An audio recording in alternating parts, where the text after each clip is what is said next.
Hello, everybody. It is me, Demetra K. Sorry about that. We had lost track of time. We sitting up here, Donovan and I, we be, running our miles behind the scene. But anyway, as you guys can see, Donovan, a recovering Democrat, Donovan Sadiq, also known as the U.S. Brenner, is back. He was on a little vacation. What is that? Society information.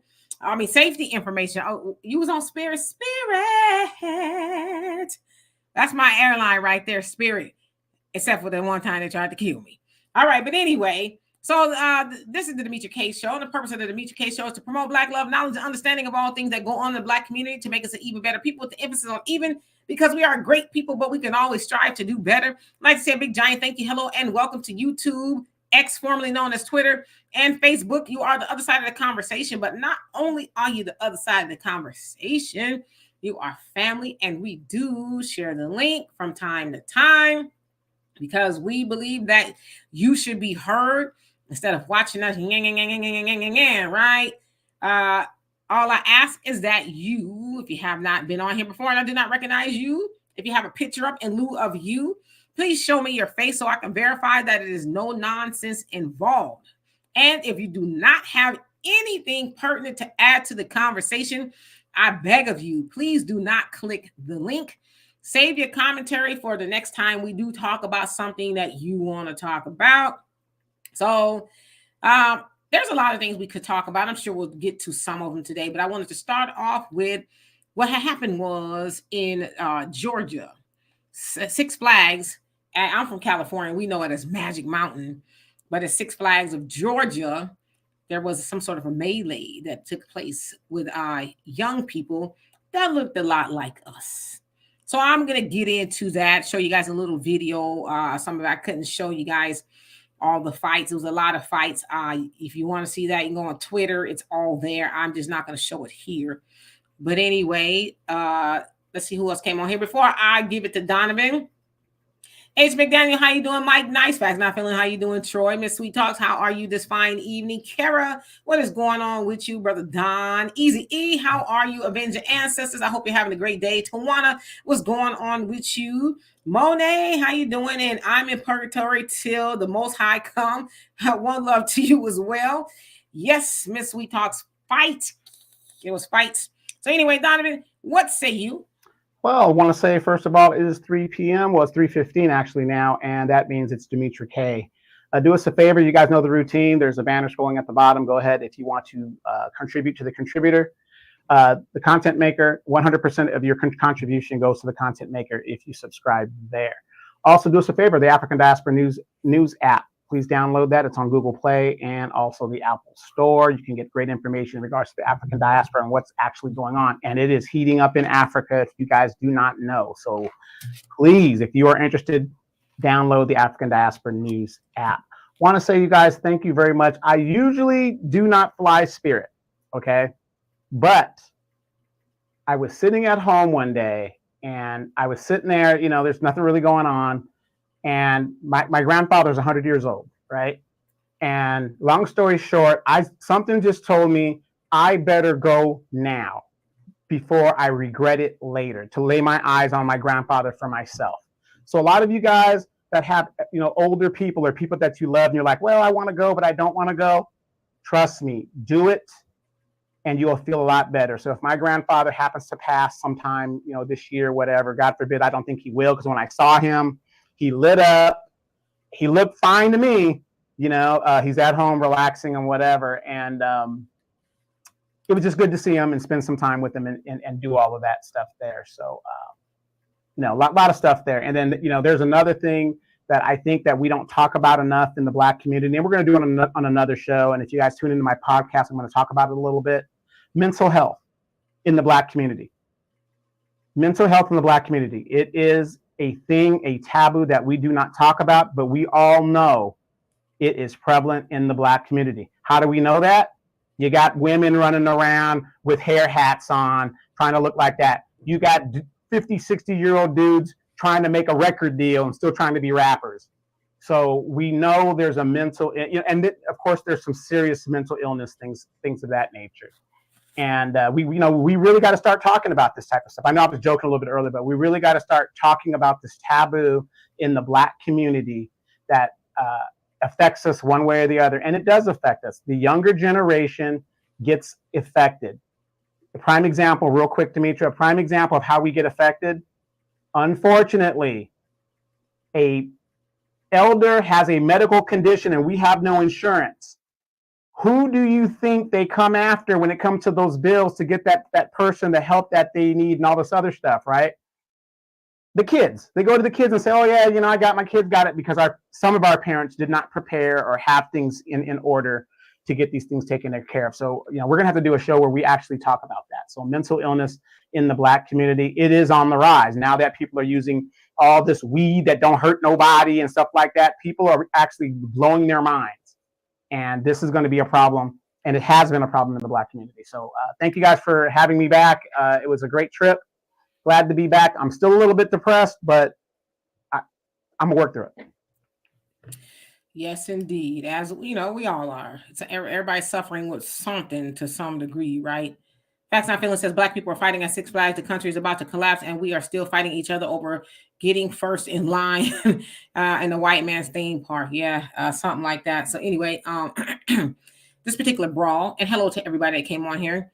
This particular brawl took place yesterday, so Saturday evening in Georgia. I guess it's off of Austell Street or in the Austell area, something like that. Six Flags over Georgia, where they said there was a crowd. I guess about 500 to 600 people. Sounds like mostly young people. A lot of them look like us. There sounds like there was brawls throughout the park throughout the day. Now, mind you, it was opening day for Six Flags. Of course, you guys know spring is upon us, and it's summer, and that's when the amusement parks are tend to be open. So it sounds like the fights kept going on. So the police were summoned to try to get control of the situation. And from what they are saying, the authorities, somebody started to shoot at the police, and then a police officer returned fire, shooting a 15-year-old. He is in critical condition from what they're saying. And they said most of the children were underage. Now I'm going to show you just a snippet or so of the aftermath of what was going on, and then we'll come back.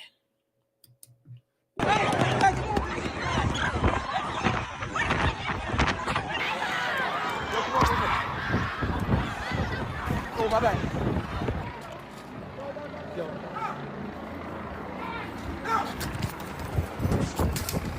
What are you doing? Come back. What? What? We're going this way. You can't be back here. Let's go. Yeah, it's like whole hell, bro. 6.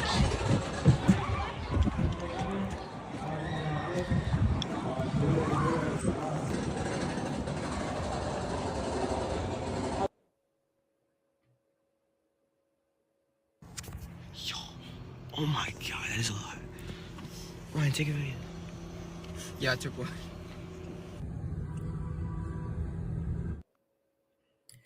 So again, that was at Six Flags, Georgia. And I saw a whole bunch of videos of, you know, they was really getting them up. When I say they, I mean, unfortunately, our children, if you will. And I did see and hear a few videos where you can actually hear the gunshots and that one single shot from, I guess, the police officer. So they're saying, yes, it was us that shot the 15-year-old, but that's only because whoever it was shooting at us. And it sounds like the shooting actually took place outside of Six Flags, but the brawls that kept taking place all throughout the park obviously happened there in the park. And so somebody said something about the migrants. Yes, I don't think it's a distraction from the migrant situation. I think what we need to learn to do is walk and chew bubblegum at the same time, because on one front, and we've been talking about the migrants quite a bit on my channel and the African Diaspora News channel, and a whole bunch of other of us have been talking about it. And we basically decided that we know it's the Democrats, right? That's with the open border policies. And so we vote for the Democrats, and we can stop doing that. I mean, it's a simple fix.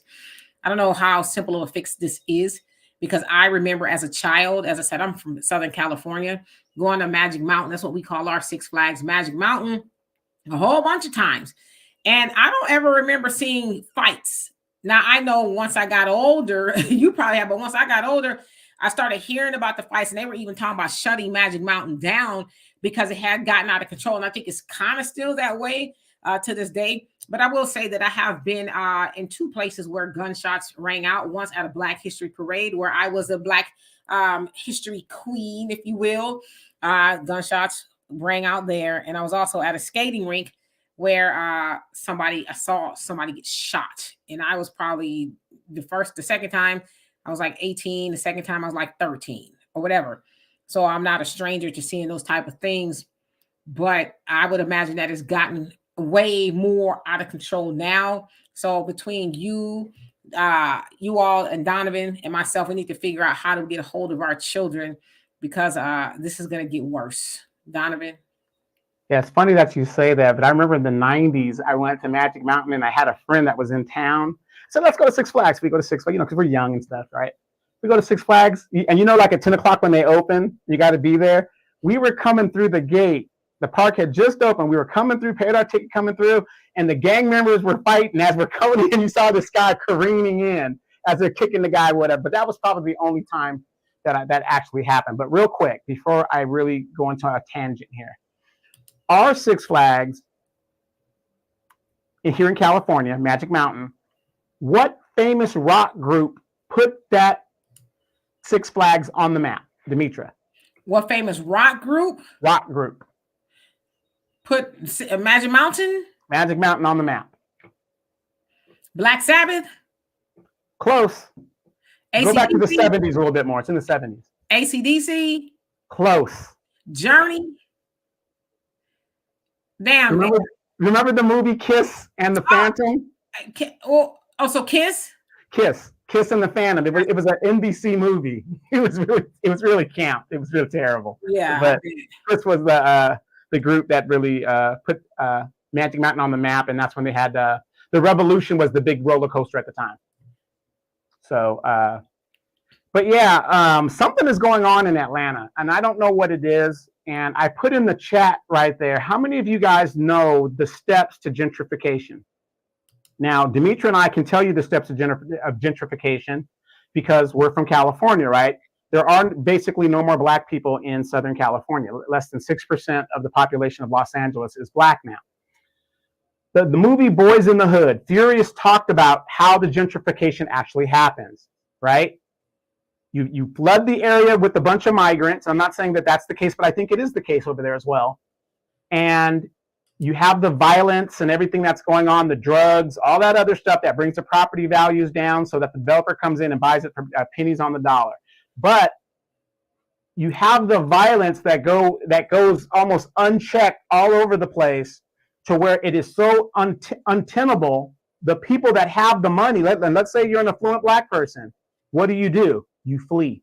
You're leaving. You're out of there, and that's what's happening. What I think is happening in Atlanta, because to me, it's a parallel of what is actually happening here in Los Angeles. We've been dealing with the illegal migrant crisis for over 40 years, at least in my lifetime that I know of. California has been dealing with that. So now you're having this stuff happen on the East Coast. Lack of resources, cutting of resources, and so on, so on, and so forth.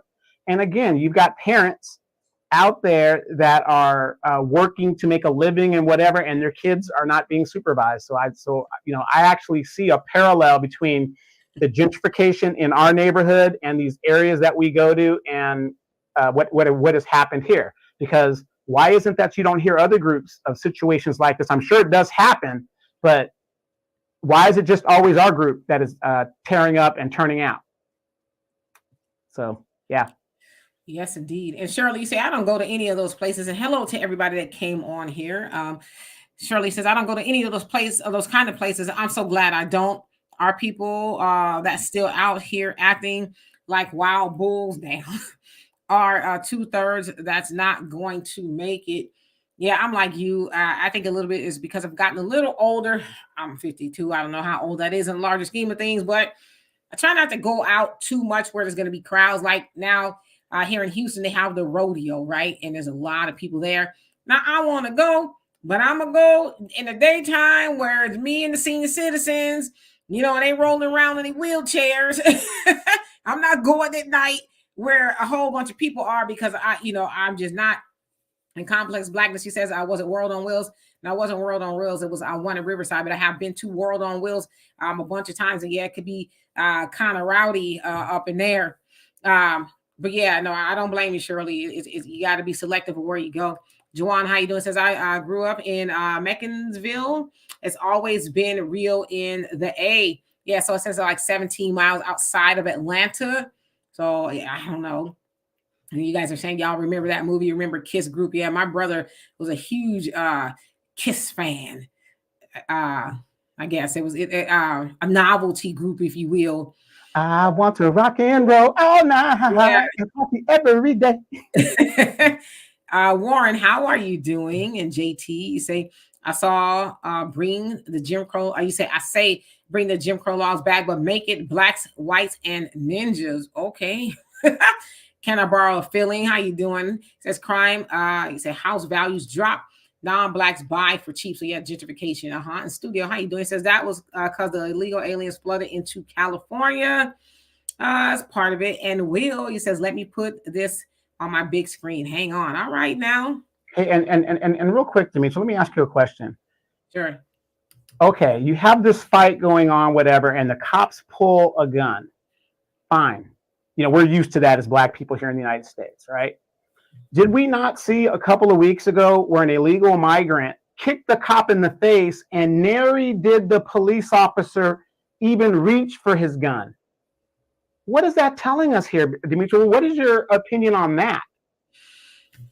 Well, I mean, clearly they see them as a better class of people, an untouchable class of people, because we know had that been us, I mean, we wouldn't even been able to get nothing out of our mouth good before, you know, you got handled most austerely.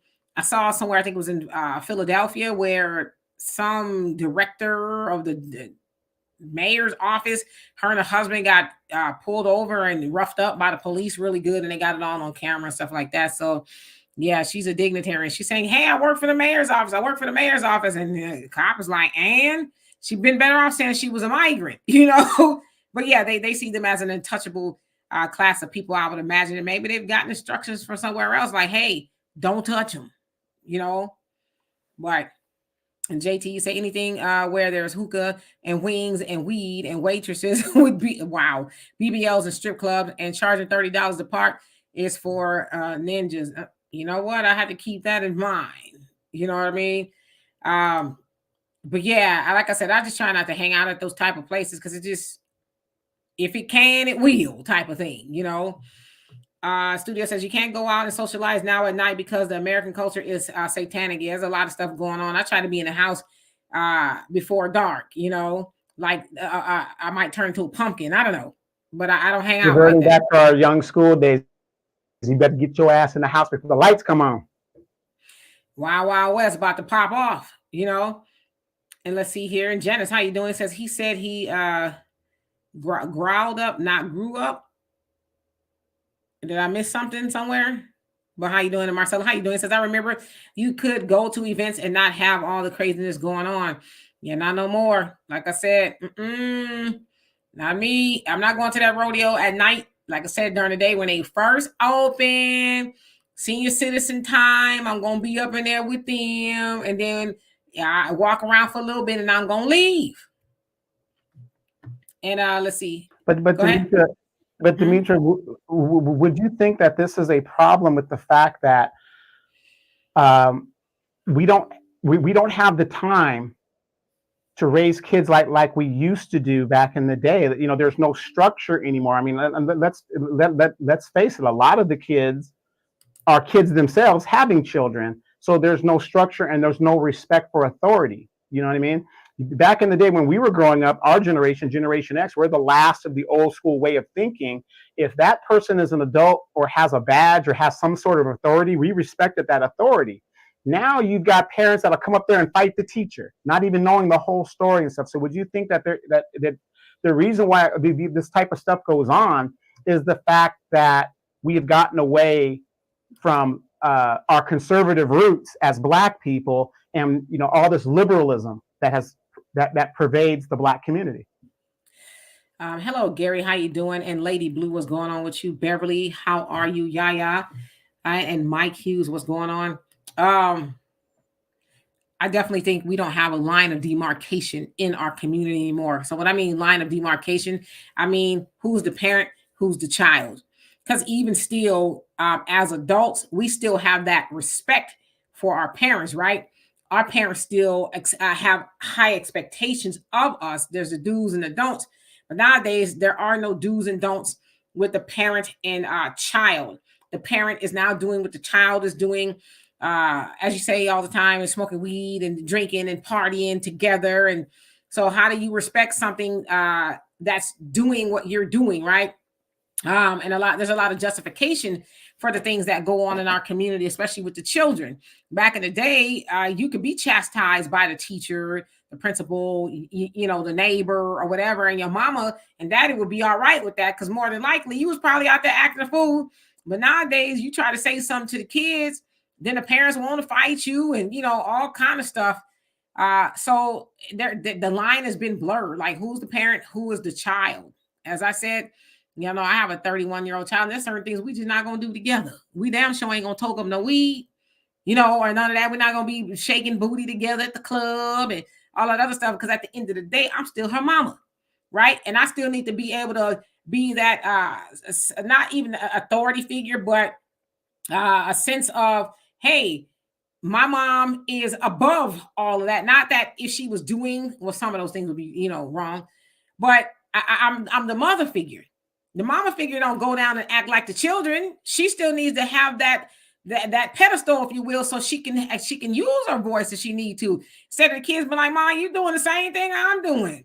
You rolling up blunts with me." So I think that's part of it. The line has just been blurred. All right, so let's see who else came on here. Norris, how you doing? Says, if young Black boys who don't have fathers, the men look at young boys as thugs and think they may have shot them, the men are afraid of them. It's very, very sad. Yeah, back in the day, men were not afraid of the youngins, if you will, running roughshod all over the neighborhood. They get together and say, okay, it's little Ray Ray in them. They acting up. Let's get together and we're going to go, knock some heads. Let them know you will not terrorize the community. But where are those men? Now, I know. You ain't gonna touch my son. That's my baby. You ain't gonna do nothing to my baby. I don't care who you think you are. I don't care if you're Nick Bone from the 33rd Street Crips. I don't give a damn. That's my baby. You ain't gonna touch my baby. That is a main problem in the community. And ladies, this is not about a male versus female thing, but feminism has told you guys you don't have to listen to community standards. That's what it's told you. Yeah, but I know there's a time when a man could say, hey, woman, hush. I got this, Now, it should also be said that the Black man is the most involved man with his child than any other man. But, I think we need to, bring not necessarily the man back into the fold, but we need to bring the man as the authority back into the fold. As I said, a man who's leading and all of that, I think he'd be able to tell a woman, hey, you need to button your lip. But see, the problem is it's backwards because you got a lot of men who are under the leadership of women. Now, they might not think that they are, but if you're not wearing the pants in your household or, whatever, you can't say nothing to your woman without her. A lot of men don't have a household to wear the pants. Yeah, and so you got to do a whole lot to get her to be quiet. You ain't the leader, homie. You the follower. What you need to say is, yes, yes, ma'am. Eyes do it. So can I borrow the feelings that some people raise their kids the right way, but some kids love the street life instead? Yeah, that's true. Some children just gonna do what they're gonna do. But I think for the most part, if they have a good foundation of parents, then they're probably not gonna stray too far from the things that they were taught.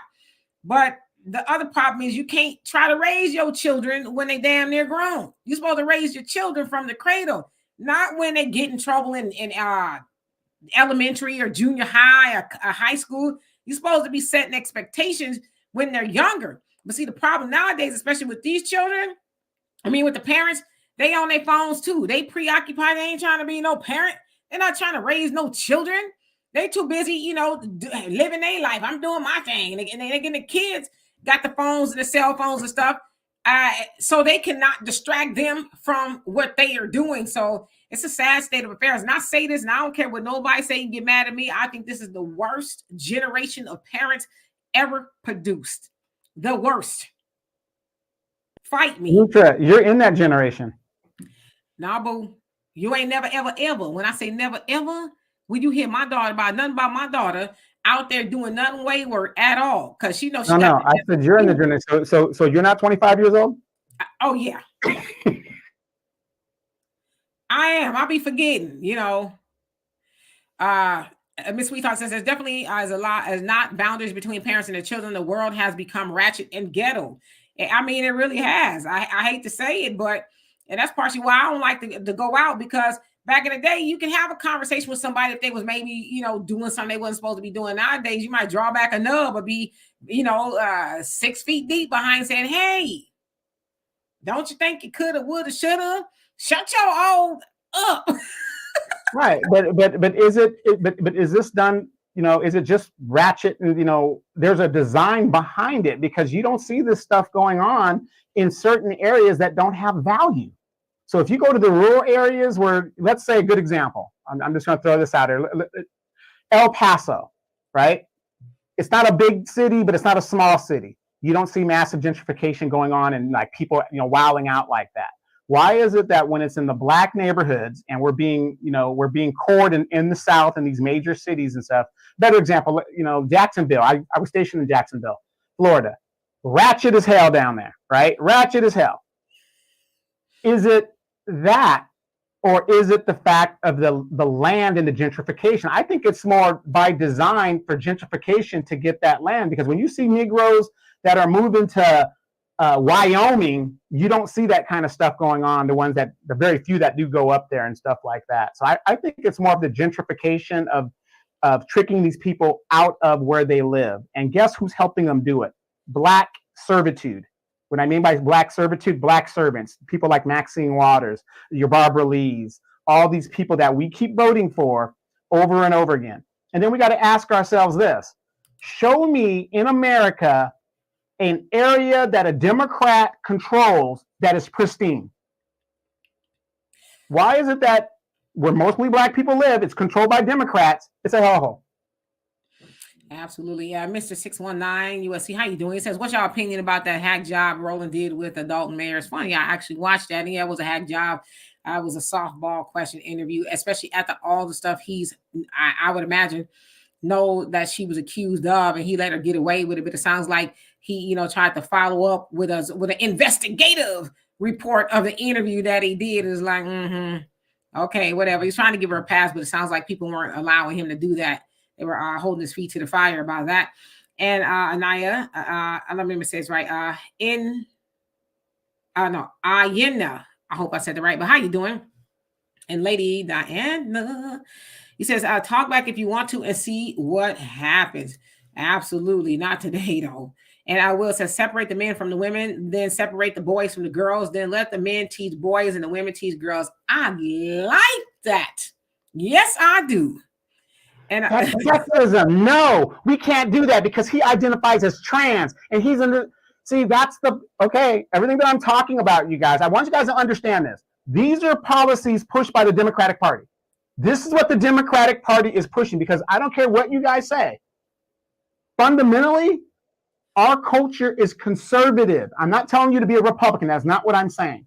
Fundamentally, we are conservative as a people. But look at the policies that the Democratic Party pushes, and we overwhelmingly vote for these people, and we expect great results from it. Easy said, what's feeling all this bad behavior? Yes, parenting is a big piece, but a lot of other contributing factors. Yeah, I think obviously there's a lot of other contributing factors, but you are the circle of influence to your children. There should be nothing outside of you that is more influential over your child. Are things hard on the outside of the house? Yes. But there's been people that say if it's an economic situation where money is lacking, that's not an excuse to turn out bad children or drop the ball on raising your children. So I'm always going to say it's parenting first, because I know when I was coming up, it was don't embarrass me in these streets. And when I was raising my daughter, it was don't embarrass me in these streets. because it's not going to be a reflection on you. It's going to be a reflection on me. And I'll be damned in my Joe Biden voice. If people thought that I raised a wayward child, we got that understood really early on in life. And she's been great ever since. Wait. So you're saying that the shame or embarrassment is not good. So you're saying we need to bring back shame and embarrassment back to the community, because everybody says participation trophies. Again, ladies, this is what feminism pushes and liberalism. Everybody should get a trophy. Well, if everybody gets a damn trophy, then why should you try? Why should you strive to be number one? Why should you strive to be the best if everybody's going to get a trophy anyway? This is the stuff that is pushed by these two agendas. Yeah, I mean, I definitely think there should be some shame, but I think at the end of the day, it starts in the house. I mean, the generation out there, they're allegedly, and it's scary, they're going to be the ones that's taking care of us in some way, shape, or form. Now, maybe they're not going to be taking care of us, but they're going to be here, there, somewhere where it's going to affect us in some way, shape, or form. So why not just do your job and raise parents? And like I said, I get tired of seeing little children on the internet acting grown, saying this, saying that, all this other stuff. It's like you're around your mama or your daddy. You 3 years old. What you know about any of that? And then you got a fool of a parent who will film you doing it and put you on there for the world to see as though that is cute. You know what I mean? That's why I said I hate that they gave some of us the internet. I really do. It's the worst thing ever. And Sean, you say, I came up in the early 70s through the crack era around gangs. These youngsters are hard-headed until things go bad. Yeah, and then you see these videos of them clinging on, howling and screaming in court when the judge is like, oh, yeah, you're going to be out there with an L. You serving a life sentence. And it's fun and games until then. Then your mama can't do nothing for you. And then on the other part of that, the mama be like, oh, he's a good kid. Oh, she didn't do that. It's like, now we should have did a better job at raising your children. And that's the other thing, too. Parents just allow their children just be out any and everywhere unsupervised. Don't know what your child is doing out there on the streets. As long as they ain't bothering you. We have to check in. When I was a kid and we didn't have no cell phones and nothing like that. You had to touch the porch. Hey, mom, it wasn't, so the point was you wasn't just going to be running around outside from sun up to sundown and nobody knew where you were. Check in so we can, make sure you all right and you ain't out there causing no problems. But today, not so much. All right, let's see who else came on here. A lot of comments. I'm gonna try to catch up. Can I borrow a feeling? Says the black politicians are just securing their bag. They act like Democrats visit every 4 years. Oh yeah, absolutely. I see y'all talking about Tiffany Henyard, the Dalton mayor. Yeah, she a mess. I think she stepped in it. Yeah, and I want to talk about Tiffany Henyard real quick, and I answered the question in the chat for a couple of people. But here's the thing with why Roland gave her the softball question. Because if he had pushed back, he would have to say these Democratic black mayors across the country are just in bad leadership, bad area, they're robbing and they're stealing, and that would make more people turn against the Democratic Party. As we know, Roland Martin is a hardcore liberal and Democrat. He gets his money from the Democratic Party. That's what he's supposed to do.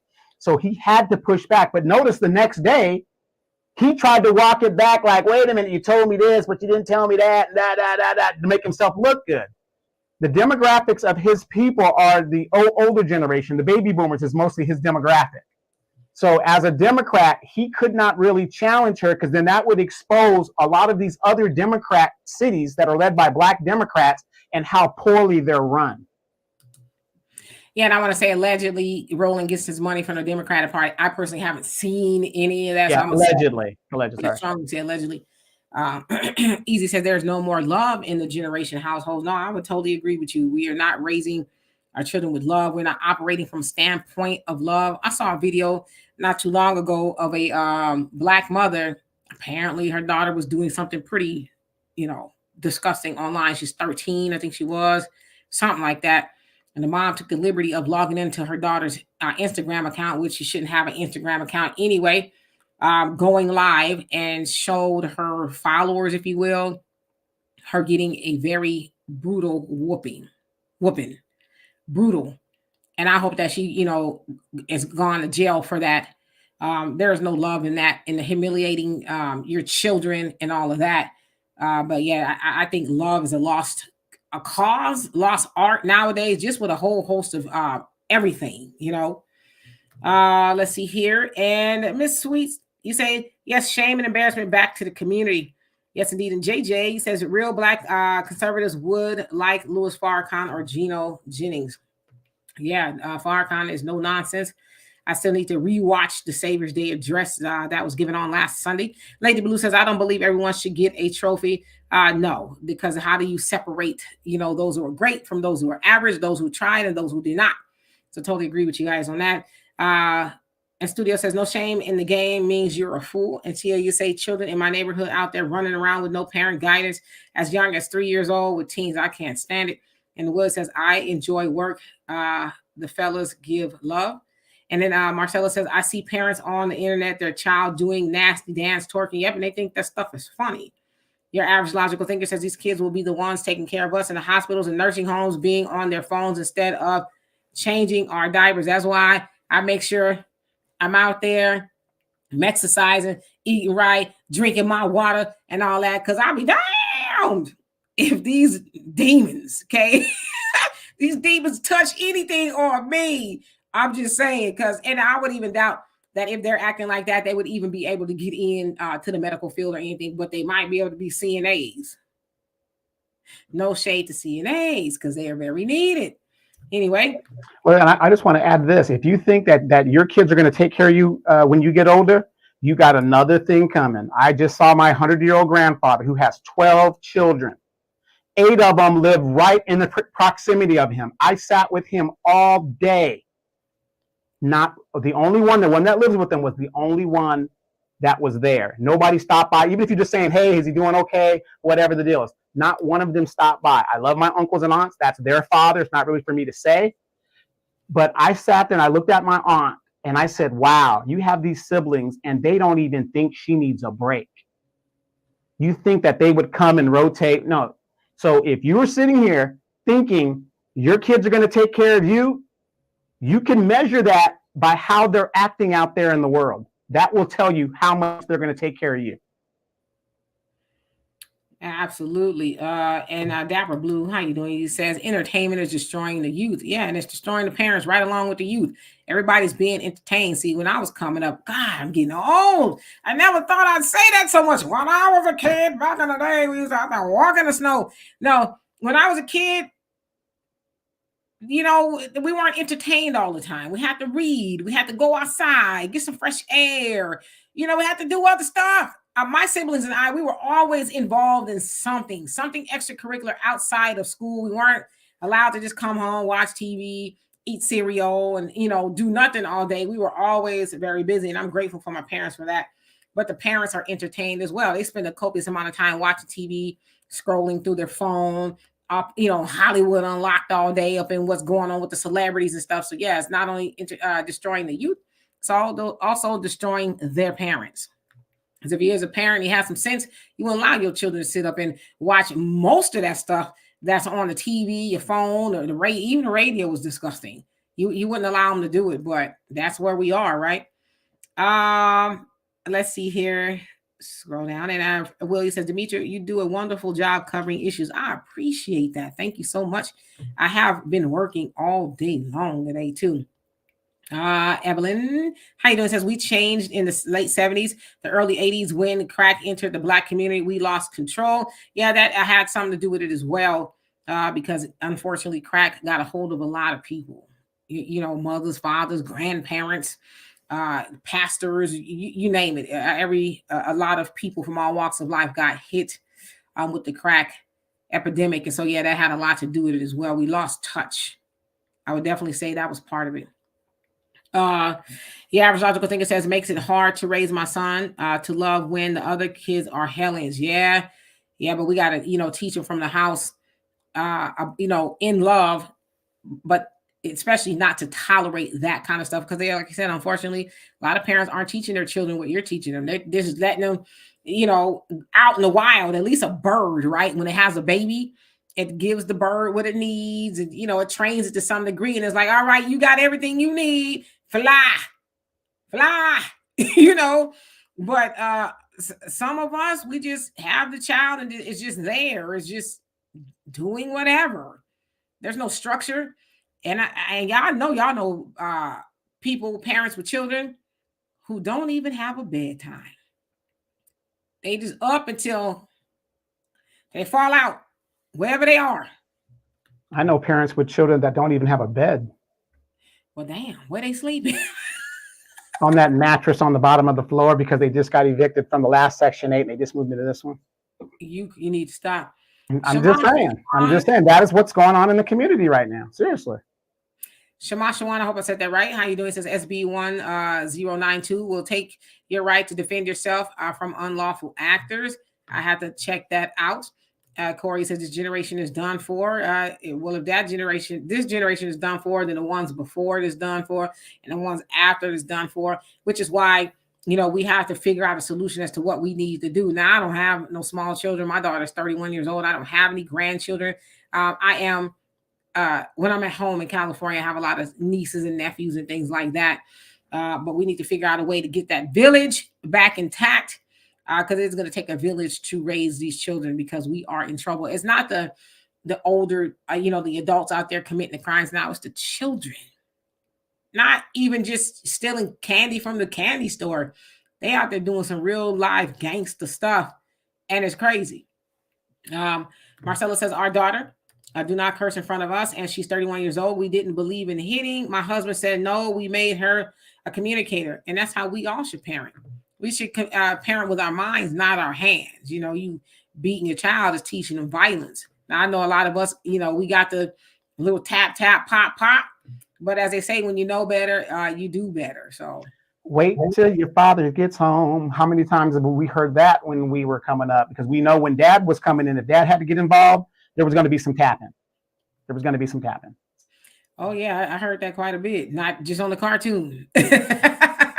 Renee says, stop blaming Democrats. We are responsible for our own actions sitting in our collective areas.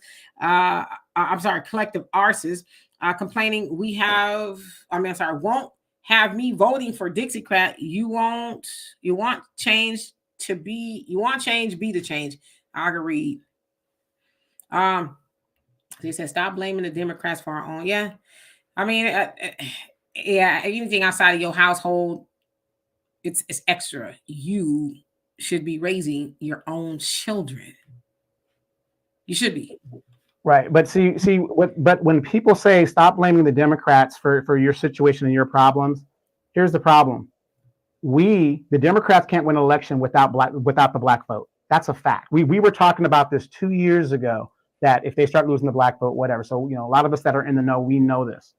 But at the same time, in real time, we are seeing the Democrats, when it comes to resources that we need, and we can look at the city of Chicago as an example. The resources are limited as it is, but they can find money to house, feed, and clothe and educate people who broke the law to get here. And whoever these people are that are saying, stop blaming the Democrats, it's not just a Democratic problem, because both parties uphold white supremacy. We know that. We have to work into the system that is prevalent. And this is the system that we have. We have a two-party system. We're not saying Republicans are better than Democrats. They both uphold white supremacy. But you got to call a spade a spade. You can't solve 1 million veterans that are homeless, but you could bring illegal migrants in here and solve that problem. So you got to put the blame where the blame belongs. And we're seeing it in real time in Chicago, California, Texas, Atlanta now, Philadelphia, and New York. In real time, what happens when they never have money for us? As a matter of fact, Demetria, you did a article or a video on the California task force in regards to reparations. And what did it say? Y'all ain't getting no money. But yet they found money for what? For the migrants. No matter what their immigration status is, California will be covering a $2.6 billion price tag every year to make sure the migrants get health care. But they said, black people, well, we just don't see how we're going to pay for it. Reparations, but they're going to tell you how to spend the money, education, housing, blah, blah, blah, blah, blah. So you're telling me stop blaming Democrats when I see in real time that they are attacking Black people. 60% of all of your homeless across the United States are Black people, and yet we are so-called, I know we're higher than that, 14% of the population. How does a population not grow in over 60 years? These are numbers done by the Democrats. We've got Democratic representatives that were supposed to, wait. If you guys vote for us and you give us the Senate, we'll get you the qualified immunity. What happened? What happened? See, Demetra, I don't understand when people are shitting in your face in real time, people say, don't blame the Democrats, don't blame this person. Who are we supposed to blame in a system that is set up the way it is? There's no other system that we can operate in. Yeah, I agree. Tack, how you doing? Says, hate to say it, but it's true. Humanity will destroy itself, and there's nothing we could do about it except defend ourselves. Yeah, we're gonna have to do something because it's getting wild out there. I mean, I know people who just do not go outside unless they have to, and a lot of them are elderly people. Said, I ain't gonna do it if I ain't got to go out there and maybe the store or something. I'm gonna stay in the house, and my father is one of them. He'll be 80 next week. And he only goes where he needs to go, because of course, when you get older, you get, a little bit more on the frail side, sort of, kind of. And unfortunately, the older generation, they're marks where somebody will see them as an opportunity to do something to them. And so he and other elderly people I know is just like, nah, I don't do it.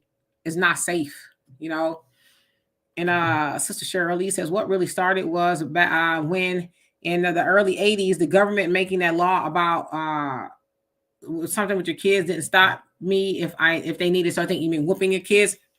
Yeah, in that studio, I think you said something about whooping is supposed to hurt. Yeah, and whooping hurts, right? But if you can find a different way to parent your children, I think whooping should be a very last resort. I mean, gosh, if you got to whoop a child over and over and over again, and maybe that ain't working, you're just exacting violence upon them. So I'll tell you what. There wasn't a whooping that I didn't get that I did not earn. I earned every one of them because I was one of those kids. My mom told me to be in by 10. At 10:01, it didn't matter. Your ass is getting whooped, right? So I would stay out later. I said, well, I'm gonna get in trouble by the time I get in. So it doesn't matter if it's 10:30, 12, 2, whatever. And I would just stay out and then suffer the consequences. I did not get an ass whipping I did not earn. I did. I didn't deserve not one whooping. I got not one, and I didn't get that many whoopings. I was a sibling that didn't get that many whoopings because I learned the first time. I probably got, I don't know, maybe 5, 6 whoopings my whole life, and I was good. The tighten up was all I needed, but I didn't deserve it. And William, how you doing? Says they crashed a Seattle council meeting demanding free housing. And I'm sorry, who is this? They? Yeah. There was a thing in the immigrants, illegal immigrants demanded free housing and all this other stuff. They crashed the council meeting, but the thing was, they went to a smaller town to do that, and they were directed by Democrats to go to Seattle, the main city, to do that. Got you. And William also say you're not safe in your own home either. It's unfortunate. And Emmanuel, how you doing? Says blame Democrats means you want to peel off vote from Trump. Yeah, I mean, but regardless of who is in the White House, you need to be in control of your house, okay? You need to be in control of how your children behave when they're not at home. Set an expectation, a standard of what you will and will not do, right? But as I said, how you going to be the moral authority when you're doing things immoral and your children know you're doing the things immoral, and then most of the time you're doing the immoral acts with your children? How you going to, that's that old adage,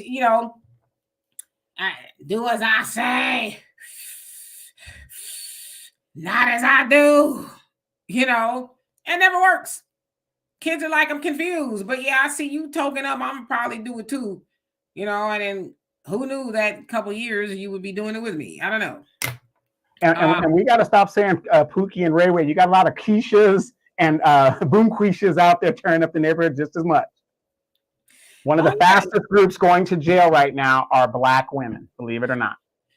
Yeah, I mean, they all out there, the children, they all out there are raising hell.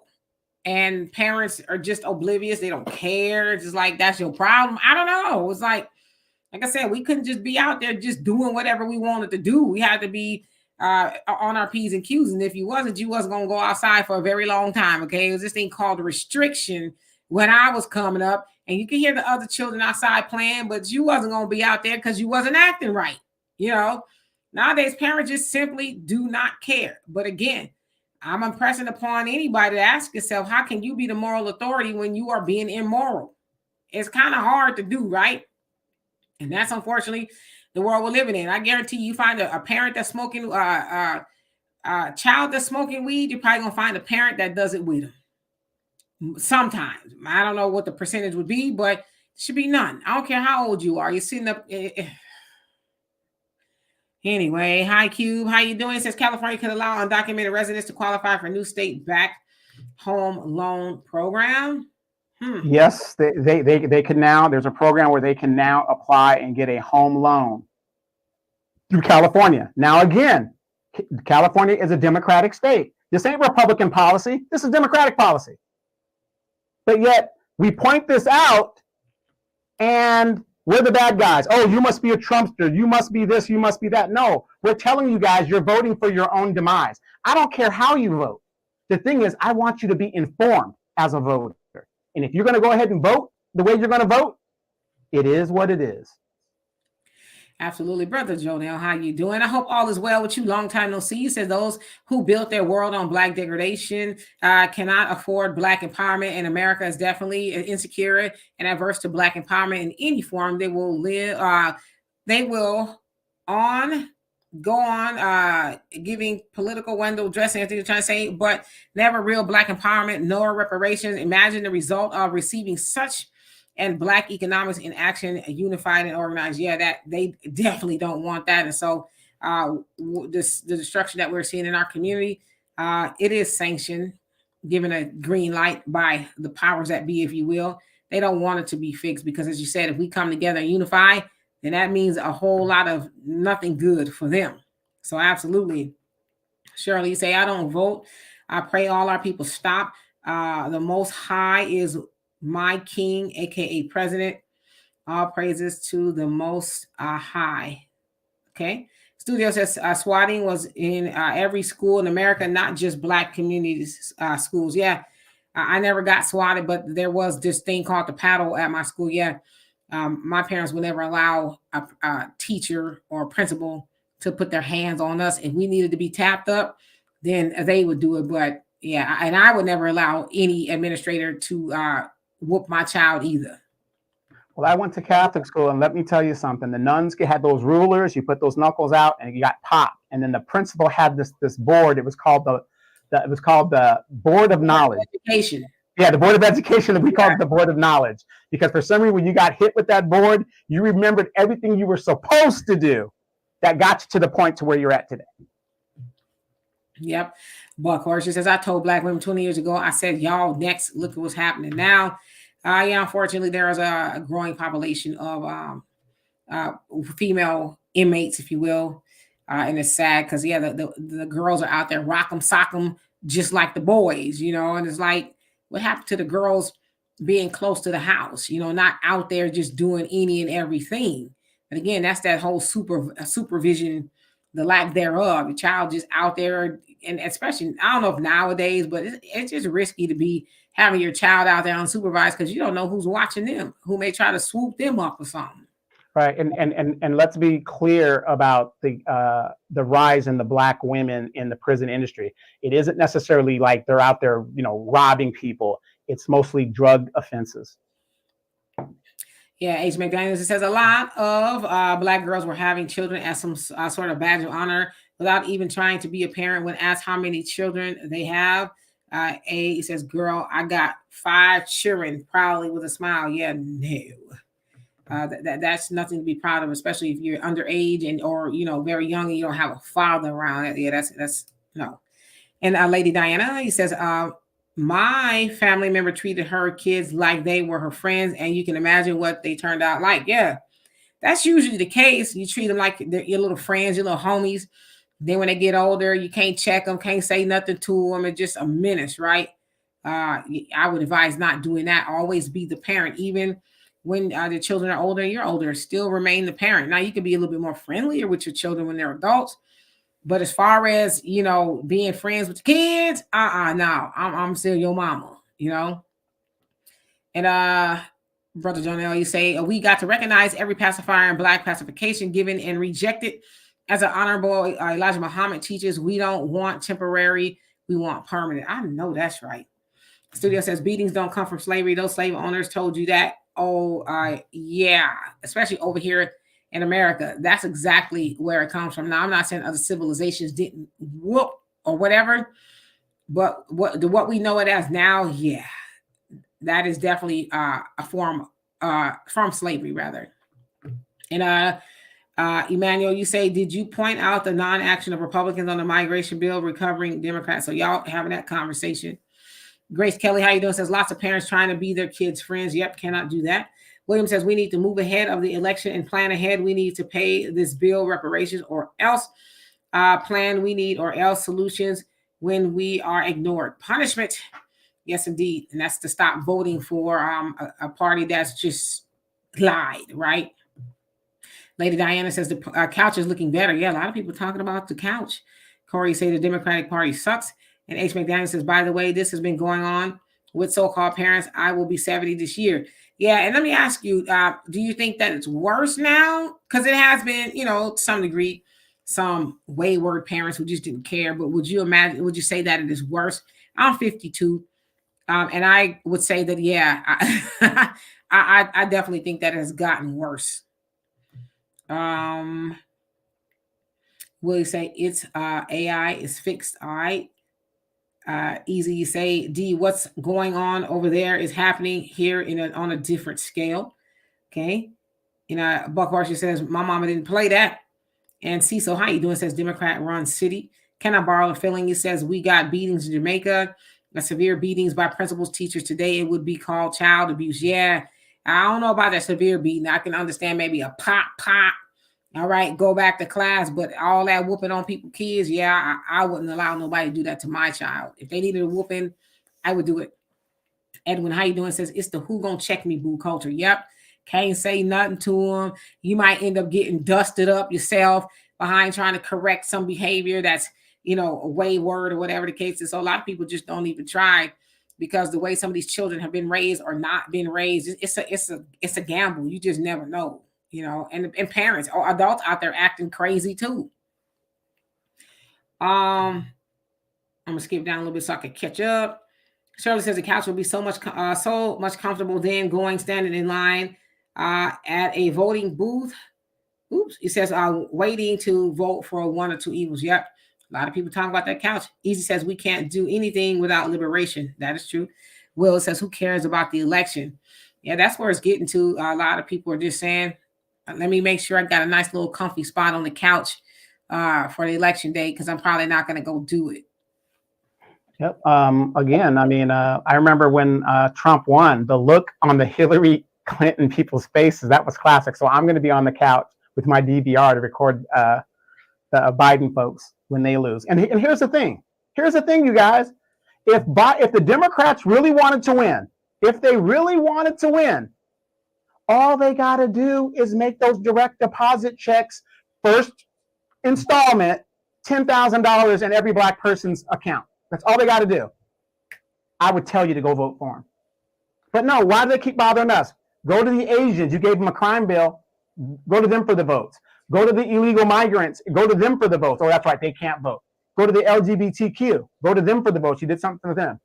You didn't do nothing for us. So why are you always going and asking us to save democracy and all this other BS? We already know what 4 years of Trump looks like. We also know what 4 years of Biden looks like. So take your choice.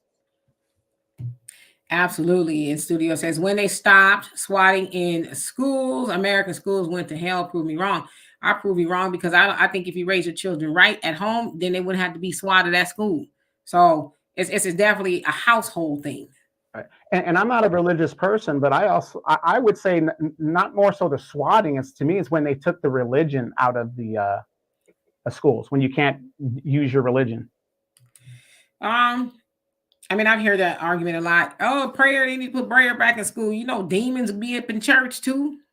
You know what I'm saying? If your child is a holy horror, a demon, Ain't no praying at school gonna stop them from doing that. I beseech you in the name of God. The power of Christ compels you to stop acting bad as hell. No, what's going to stop? What they need to bring back in the schools, which really starts in the home, is you snatching your child up.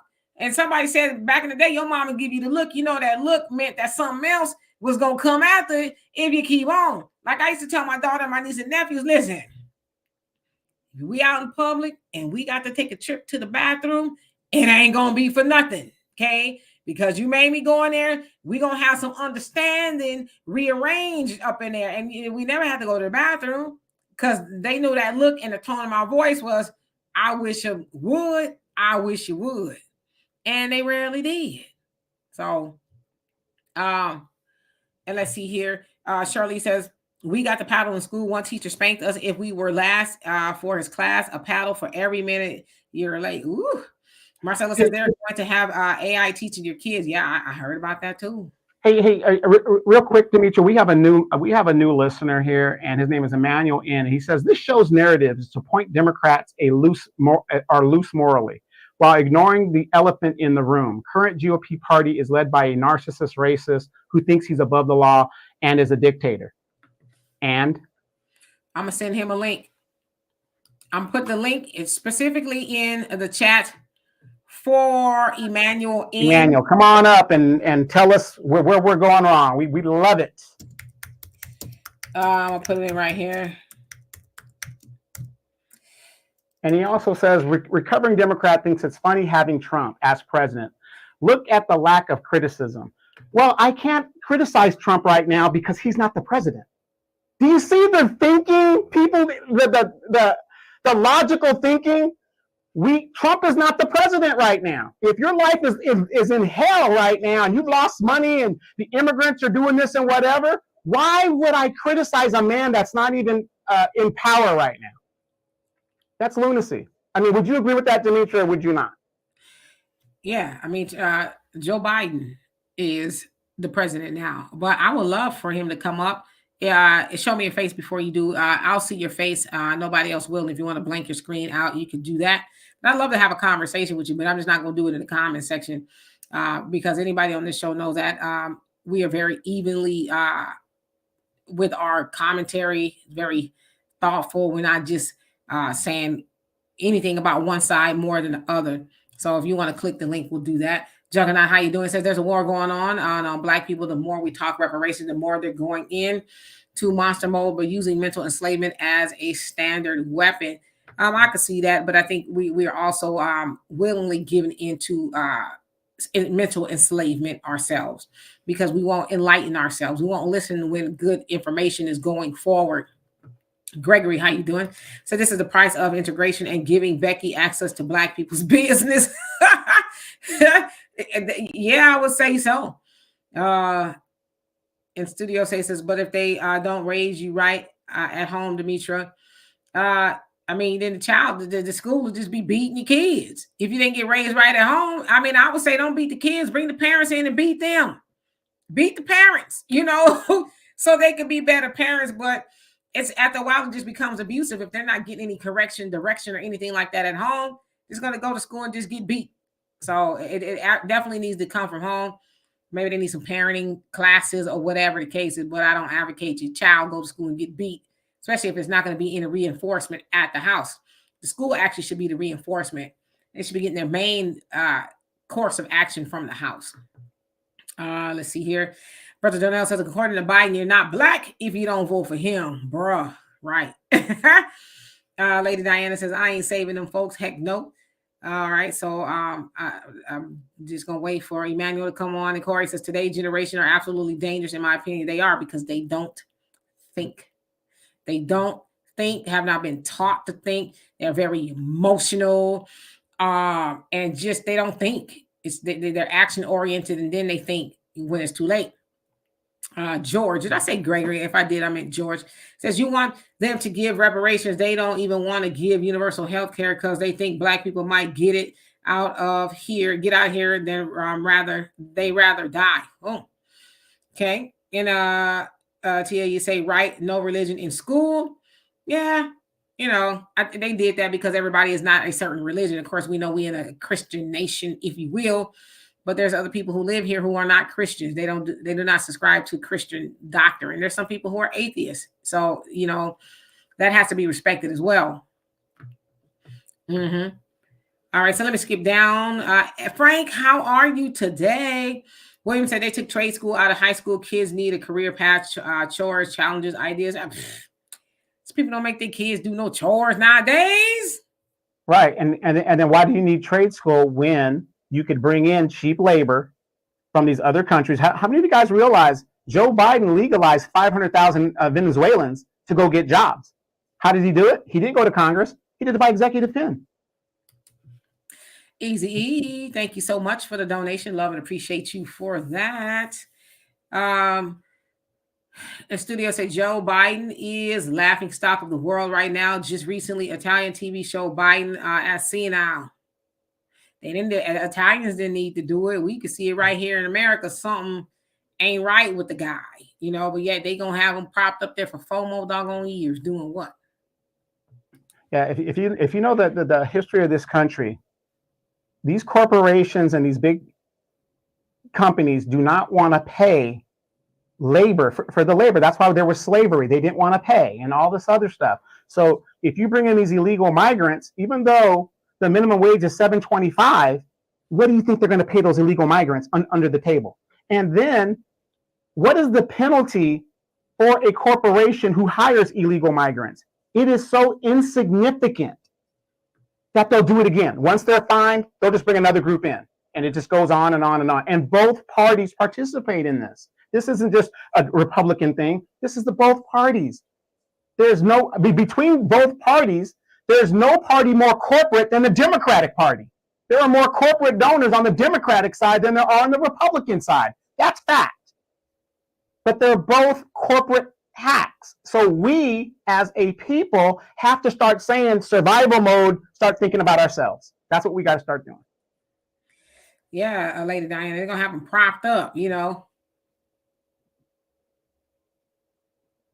then eventually he'll.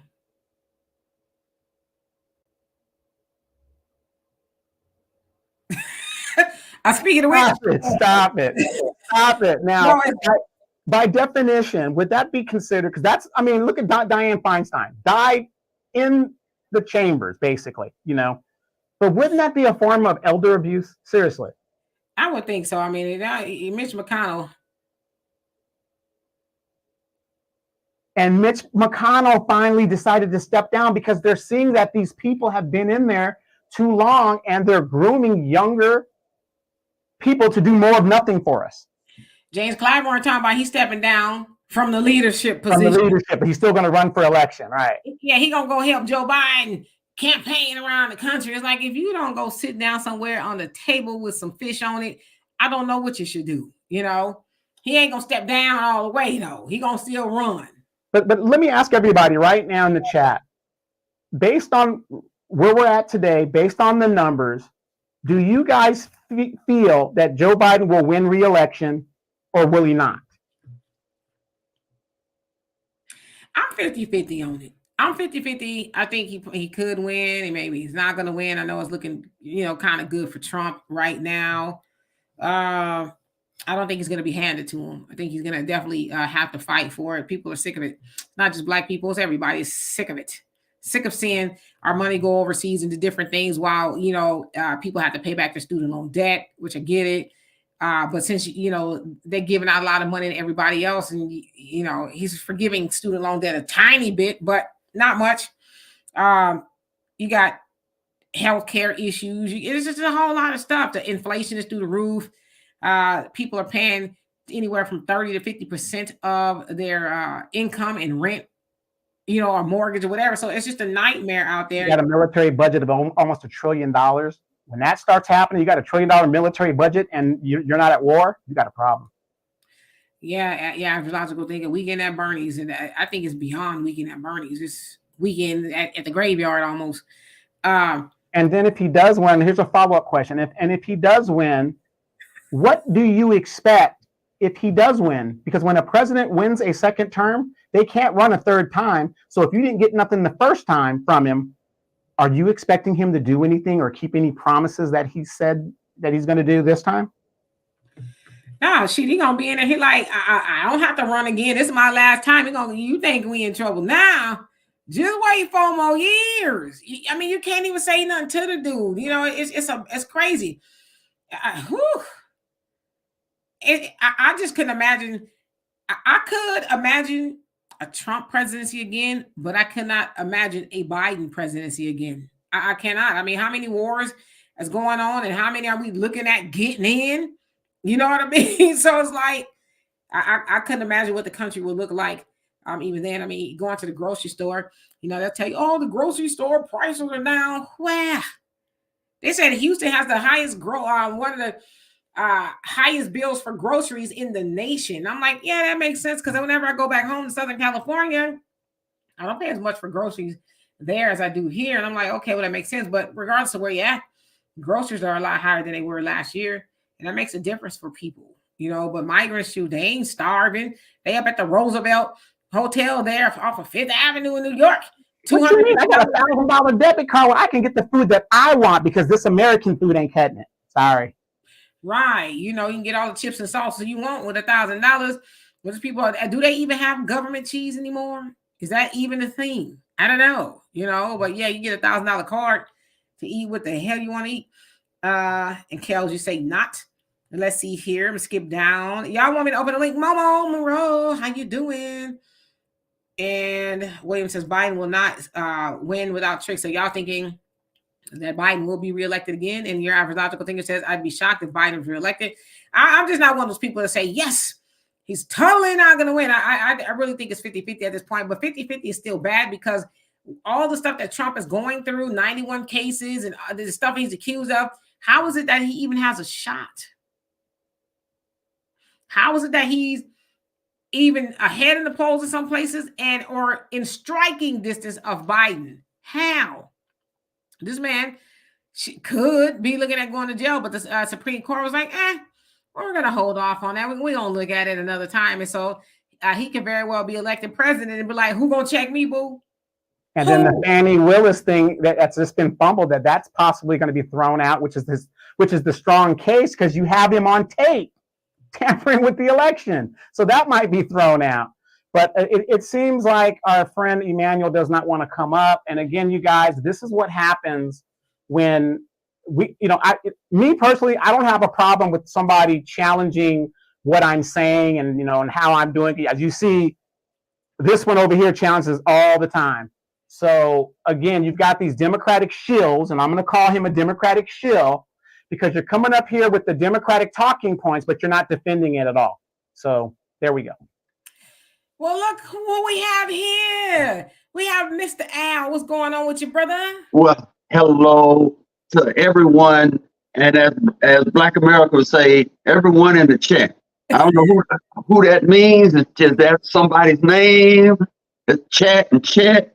But whoever it is, chat, hello, chat. What's on your mind, brother? Hey, look here. I saw something. I said I had to get on. I was scrolling on YouTube, and I saw it says Dimitri K, Six Flags. I said, oh shit, I got to get in on this. Al is a Six Flags fan. That's right. Al is a Six Flag connoisseur.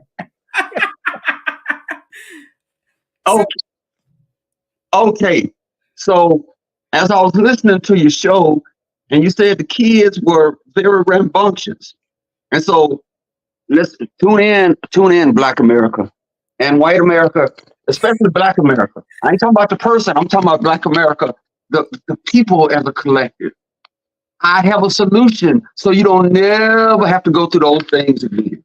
Okay, number one, when you're going to Six Flags, you cannot be, listen to this, you cannot be parsimonious.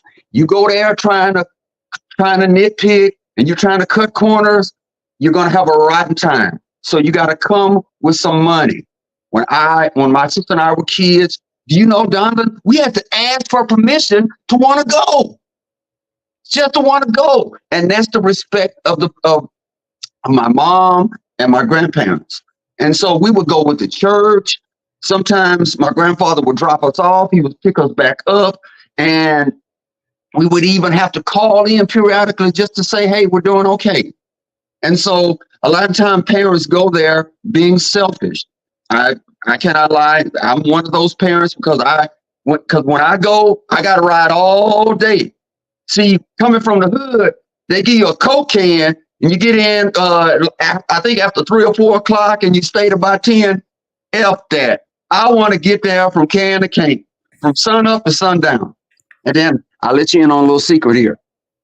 Every time I would go to California, every time it would be 2 places that I have to go: Winco Chicken and Magic Mountain.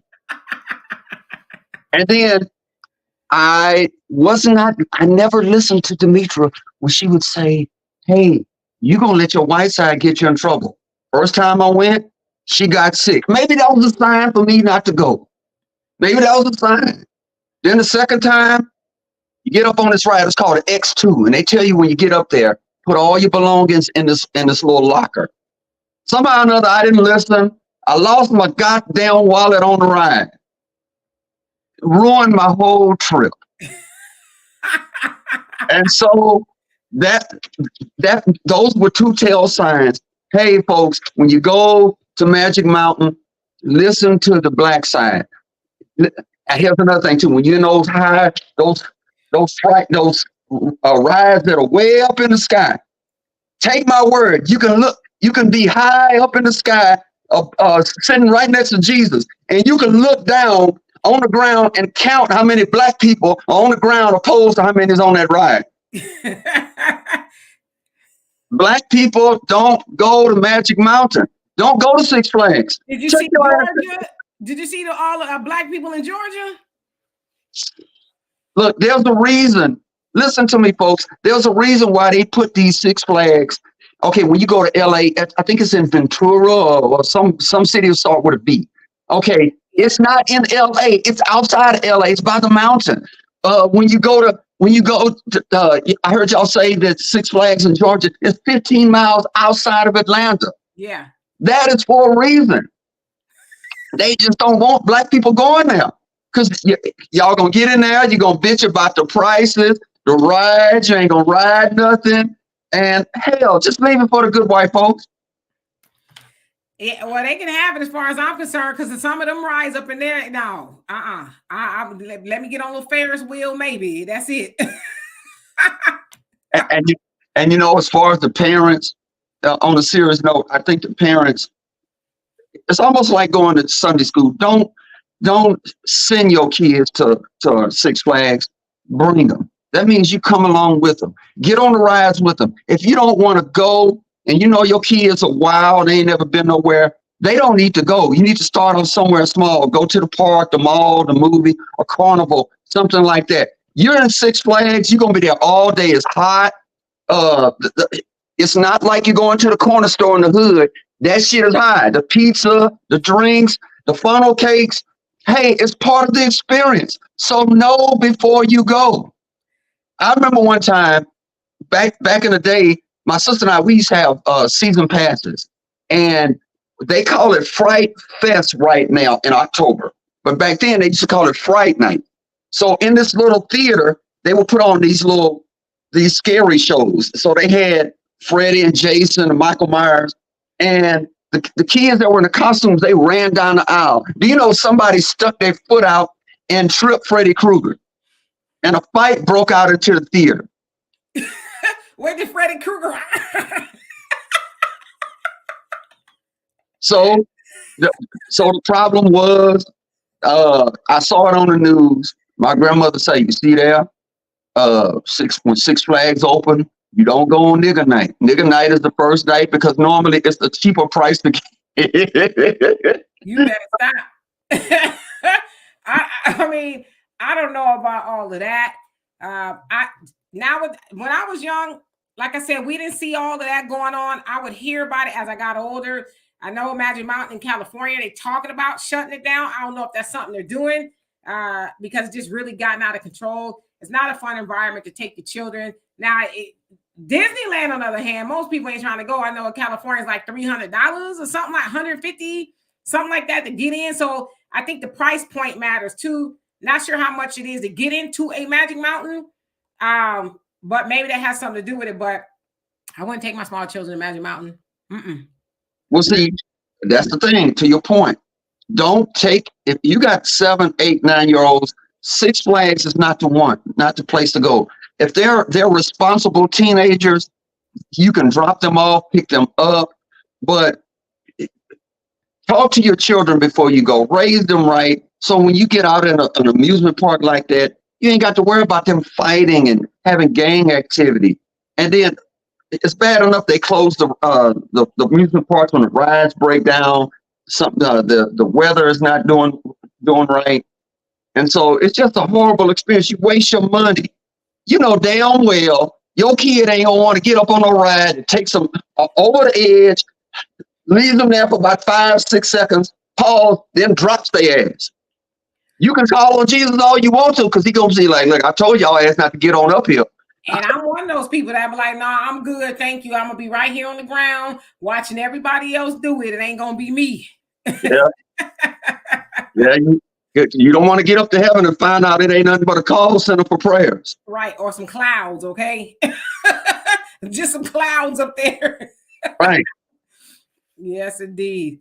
Yeah, so yeah, that Magic Mountain is I always call it Magic Mountain. I know it's Six Flags everywhere else. I haven't been to Six Flags here yet. I was entertaining, and I thought, am I really gonna get on all that stuff?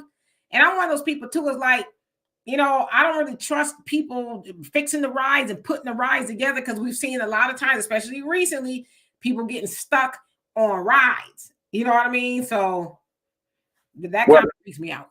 Well, I would say if you're kind of iffy about going, every year Six Flags, they add new additions to their theme parks.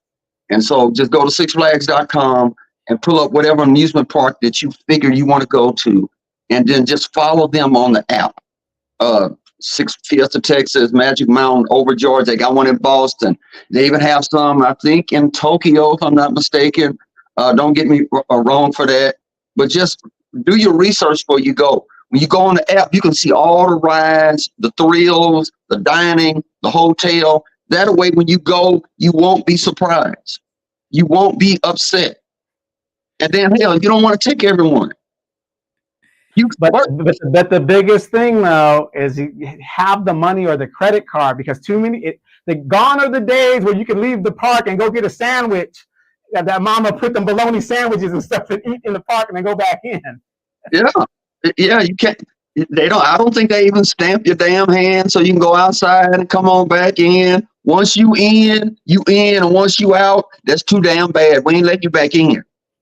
Yeah, we used to get mad though back in the day when your mama and them would bring the punch that they already made and the sandwiches. We're like, we don't want that. We want to go to the snack bar, but when we get older, it's like, yeah, this food nasty. What I wouldn't do for a bologna sandwich. Yeah, and then you want to get the vernacular right too. In the winter, in October, it is Fright Fest. You go to a haunted house. It ain't no damn spooky house. So at least pronounce it right. It's not. And Christmas time is called Christmas in the Park. Know before you go. If you're going in the springtime, the weather's going to be perfect. You're going in the winter, it's going to be atrocious. You're going in the fall, you're okay. You're going in the winter, that may not be a time to go. But I think it's all on the parent. That if you ain't going, why would you send your badass kid to go? Because they trying to get a break. Y'all going with the church now. Y'all listen to and deacon and deaconess so-and-so be 90 years old themselves trying to tell kids what to do. Wait, I got a question for y'all. Why is it that all of these religious conventions happen in Las Vegas? Have you guys ever wondered why that's going on? Because they got to get. The Southern Baptist Convention is in Las Vegas. Everybody's coming to Las Vegas, Sin City. City of sin. So they got to go out there and win some souls. They got to win the souls from the polls. Now, when I was stationed in Vegas and I would see these conventions, not once did I see any church member with them little green bottles, like throwing it at the hookers and blessing the folks and trying to clean the place up. Yeah. Yeah, yeah.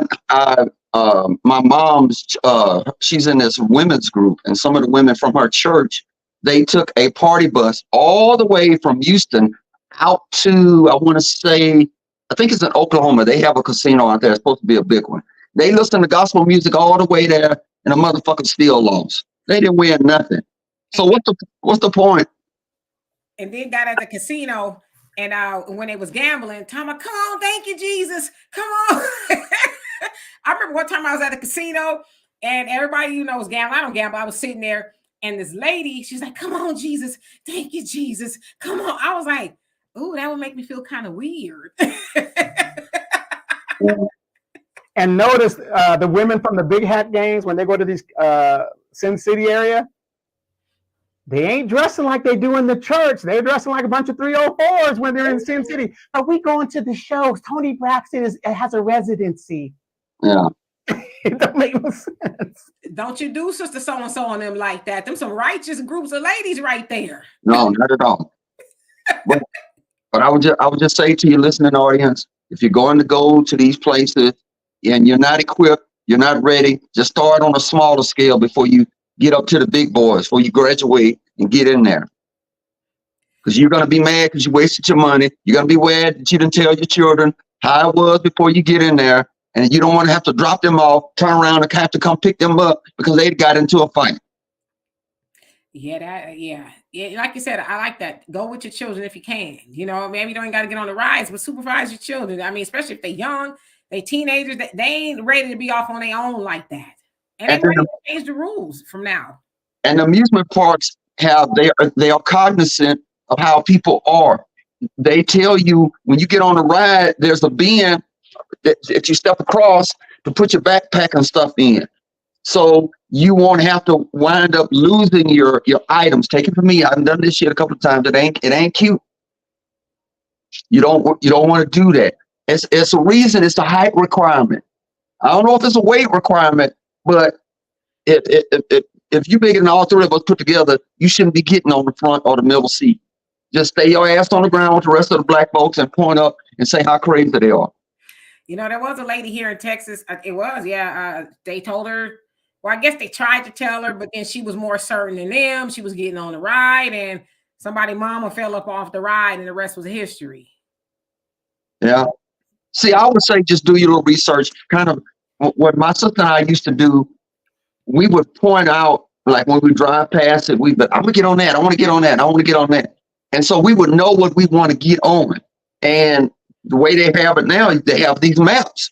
Soon as you get the maps are free, you know which way to, if you go in there enough, you'll know, okay, if I go to the left, I might be stuck around in line 2-3 hours. If I head to the right, make a circle around and get back on this ride, I may be able to ride twice. Use the flash pass. I was just about to ask you about that. Yeah, they have the flash pass, but there's wait time with that, but not as much. And it's a little more expensive now. They charge you by the person, not by the watch or the belt attachment. It was like a couple $60, $70 per person or $100 per person. It's per park. The last time I checked, it was, I think, because it's 3 levels. You don't want to get the platinum. I think just get the regular one, because regardless of what, it's still going to cut you in front of that long line. Yeah. Here's another thing too before I go. If you're going to go to Six Flags, I would say don't go on a Saturday. Go like on a Tuesday or Wednesday when there's less people there. Less people, less crowd, and always monitor the weather. And if nothing else, use your better judgments. Just ask the black people that don't like getting on roller coasters. You think I should get on that big ass ride up there? And if they say no, don't go. If you're scared of heights, you scared of water, stay home. Go to the carnival, start off small and work your way up. Yeah, because that's too much doggone money to be spending and not getting on no rides and nothing. So excellent advice. Well, Dimitri, remember, how did we start high school? Where did everybody used to go on the weekends? The Castle Park. Castle Park. Start right there, Castle Park. Walk around. Around. Yeah, the one that goes back and forth. Like that's the ride. Yeah. All right. I'm finna go. Well, thank you so much for coming on. We appreciate you. Yeah, I saw Six Flags. I said, I gotta jump on this. I gotta get on this ride. And no Shit. pun intended. That's right. No pun intended. Y'all have a good one. All right, thank you. Bye-bye. All right. Oh man, my man Emmanuel, I guess he's not going to come on up. So again, you guys in the comment section. Yeah. To everybody that came on here, I was reading your comments. So yeah, I mean, again, we're not here to run people off. Everybody's entitled to their opinions and stuff. We're just having a great debate. We love talking with you guys. Like I said, we learn just as much from you guys as you guys hopefully learn something from us. Just like with Brother Al there that came on and gave some information there. And I think that's the biggest problem. Everybody it's my way or no way, and we shouldn't be that way. If you got a certain source and you think that this is whatever, defend your position. That's all we're saying. We're not trying to convince you to do anything. We say this on the show all the time. Don't listen to what we say. Research what we're saying. Research it. If we're lying, go look it up for yourself and, do whatever. So again, we don't mind people coming on, and we know that the political bots are going to come after us and try to create confusion and stuff. But again, we're going to challenge you guys. If you guys want to come up with some BS that you think you can defend, hey, the link is open. Come on and defend it. And if you don't come on, you just proved our point. Yeah, it would be nice. I don't know, if I don't see him in there still. But yeah, the link is up. Y'all want to come on up here and give a word or two. And I'm gonna start doing them like you do in the church. You got 2 minutes, 2-minute testimony. If you go past the 2 minutes, then we're gonna cut your mic. We ain't asking you to come up here and get no sermon now. Just give us a little taste. Give us the highlights of what happened, what the Lord did for you in your life. Don't have to take us back to 1976 now. Just give us the highlights. 2 minutes. Well, my name is Bernice Jenkins. I come from the Episcopal Black Church of whatever. I want to give praise to the pastor, John Wilkes James Smith. And we want to give a thank you to y'all for inviting us, whatever it is. I hate when they get up there and they do all that. Like, it takes almost 2 minutes for them to do their intro. Oh. Hey, Angela, how you doing? Oh, giving honor and glory to God. I want to just thank him for waking me up this morning.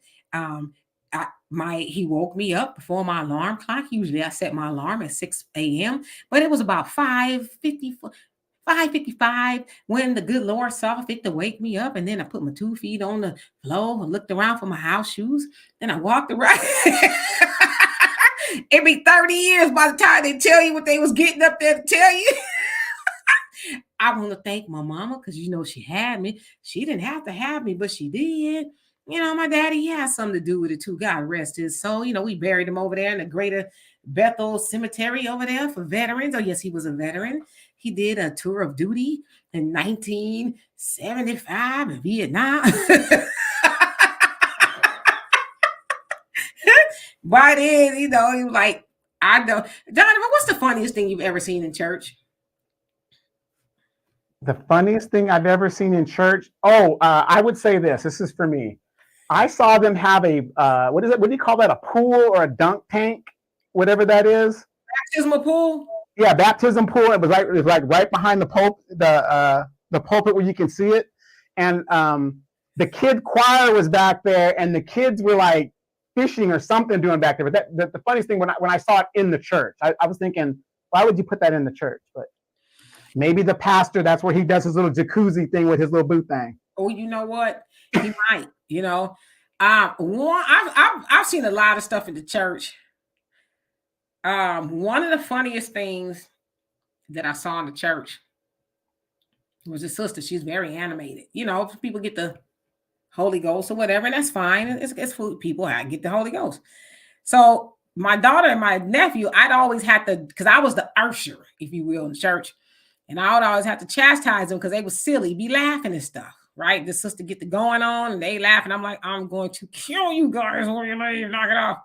So one day we're all standing back at the church, and I guess the pastor was really getting into it. And so she was getting in it with her. So she kept falling out all over the chairs and her husband kept picking her back up. She kept falling out all over the chairs and her husband kept picking her back up. And then she threw her head back so hard.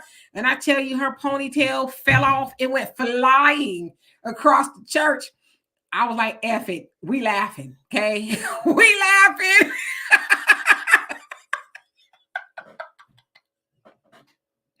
And then her husband went, he left her on the ground and went and got a ponytail. I mean, that ponytail went flying across the church. I was like, I ain't gonna be mad at y'all if y'all laugh. Go ahead and do what it do. You know, I don't mean to make fun of people's churches. Like I go to the Catholic church, we have a lot of problems. But the Pentecostal church, to me, is one of the most funniest churches because those people be running track in the church. You better stop. They be running. Sister Sarah be in that long dress, and she just shoo out the church. We don't know where she goes. She comes running back in, and she just got the ghost. And she just, oh Lord, I just, you know, and me being a Catholic, look, the funniest thing is invite somebody who's a Catholic to your church. See, I'm not used to black churches. And so I'm sitting there, and you know when somebody gets the spirit, and they, oh God, this is what I was doing the whole time I was at the church. Because I'm not used to people jumping up and being happy. I remember you came to my church one time, and there was a sister up in there. She's very animated as well. Ah! And this fool here gonna lean over and say, man, I bet she hurts her husband's ears, you know, or her neighbors when they're, you know, I bet your neighbors could hear her. I'm like, really, fool, in church? Really? Well, yeah, Donovan is more or less like, thank you, come again. Catholic churches, Jesus was wonderful. 30 minutes, you're out of there on time. Not the black church. They take them for 40 years to say Jesus is wonderful. Oh, ain't it wonderful? Come on, let's get up and give him some praise for being wonderful. And then you do. Let me stop. But lightning bolt come down. Yeah, Catholic church, we sing melody. We don't worry about anything. Kumbaya, my love. That's it. You're done. You're done. Let the heavens open up and swallow you. That I don't know what and then as one of the few black people in the church, I'm sitting here next to these devils talking about, they talking all this brotherhood and loving each other, and they giving me hell when I walk out this damn door. That's because you a real heathen up in the church. They know a heathen when they see it. You walk in and the smoke just start radiating off of your body. Hey, Brother Reggie, how you doing? See, I've never been to a Catholic ceremony. I've obviously sat in on the meetings at the Nation of Islam. Those, you know, meetings can go from sun up to sundown, literally. Obviously been in the church, and it's like, don't make no plans on Sundays. Don't make no plans. If you're going to go to church, go to the morning service. Don't go to the afternoon service. Go where they got the junior pastor, you know, somebody who's just kind of learning what they're doing. They're fumbling through the book and they're trying to. Yeah, it's the 9 o'clock service. Go to the 9 o'clock. You're going to be in and out 30 minutes because they got to get ready for the big service, you know, and then you say, thank y'all. See y'all next Sunday. You're out of there, but. And I'm going to tell you guys this. One thing I like about the Catholic Church, they send the offering around one time, okay? One time. Of course, the Catholic Church has pillaged nations for thousands of years, so we got all these people's money. Let me tell you guys something in these other churches, and I've said this to my friends and my family members, because my grandmother was a Methodist, and I got a bunch of Baptists, whatever, but my grandmother, she was a hardcore Methodist.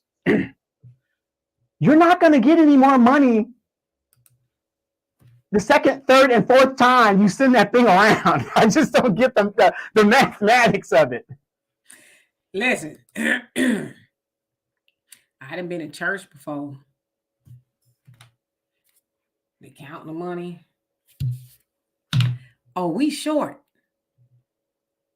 Don't nobody leave until we get what we need. Now, I ain't gave you all, I'm going to give you, okay? They'll be closing the doors and locking the doors. Y'all know that seed of faith y'all be telling me to sow?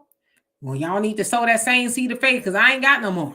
And I'm gonna tell you this: when I walk into a church and I see an ATM machine there, I walk right the hell back out, straight up, straight up. They like you. We don't talk about. Oh, I didn't bring my wallet with me, or I don't have no cash on me.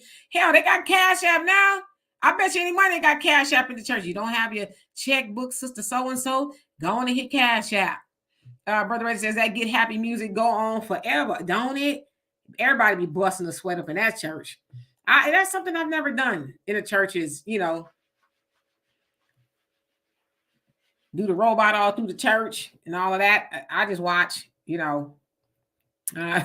Georgia says, I seen a video on YouTube about how people do worship in Bali and they act just like black people talking in tongues and getting in the spirit, and they're Buddhist.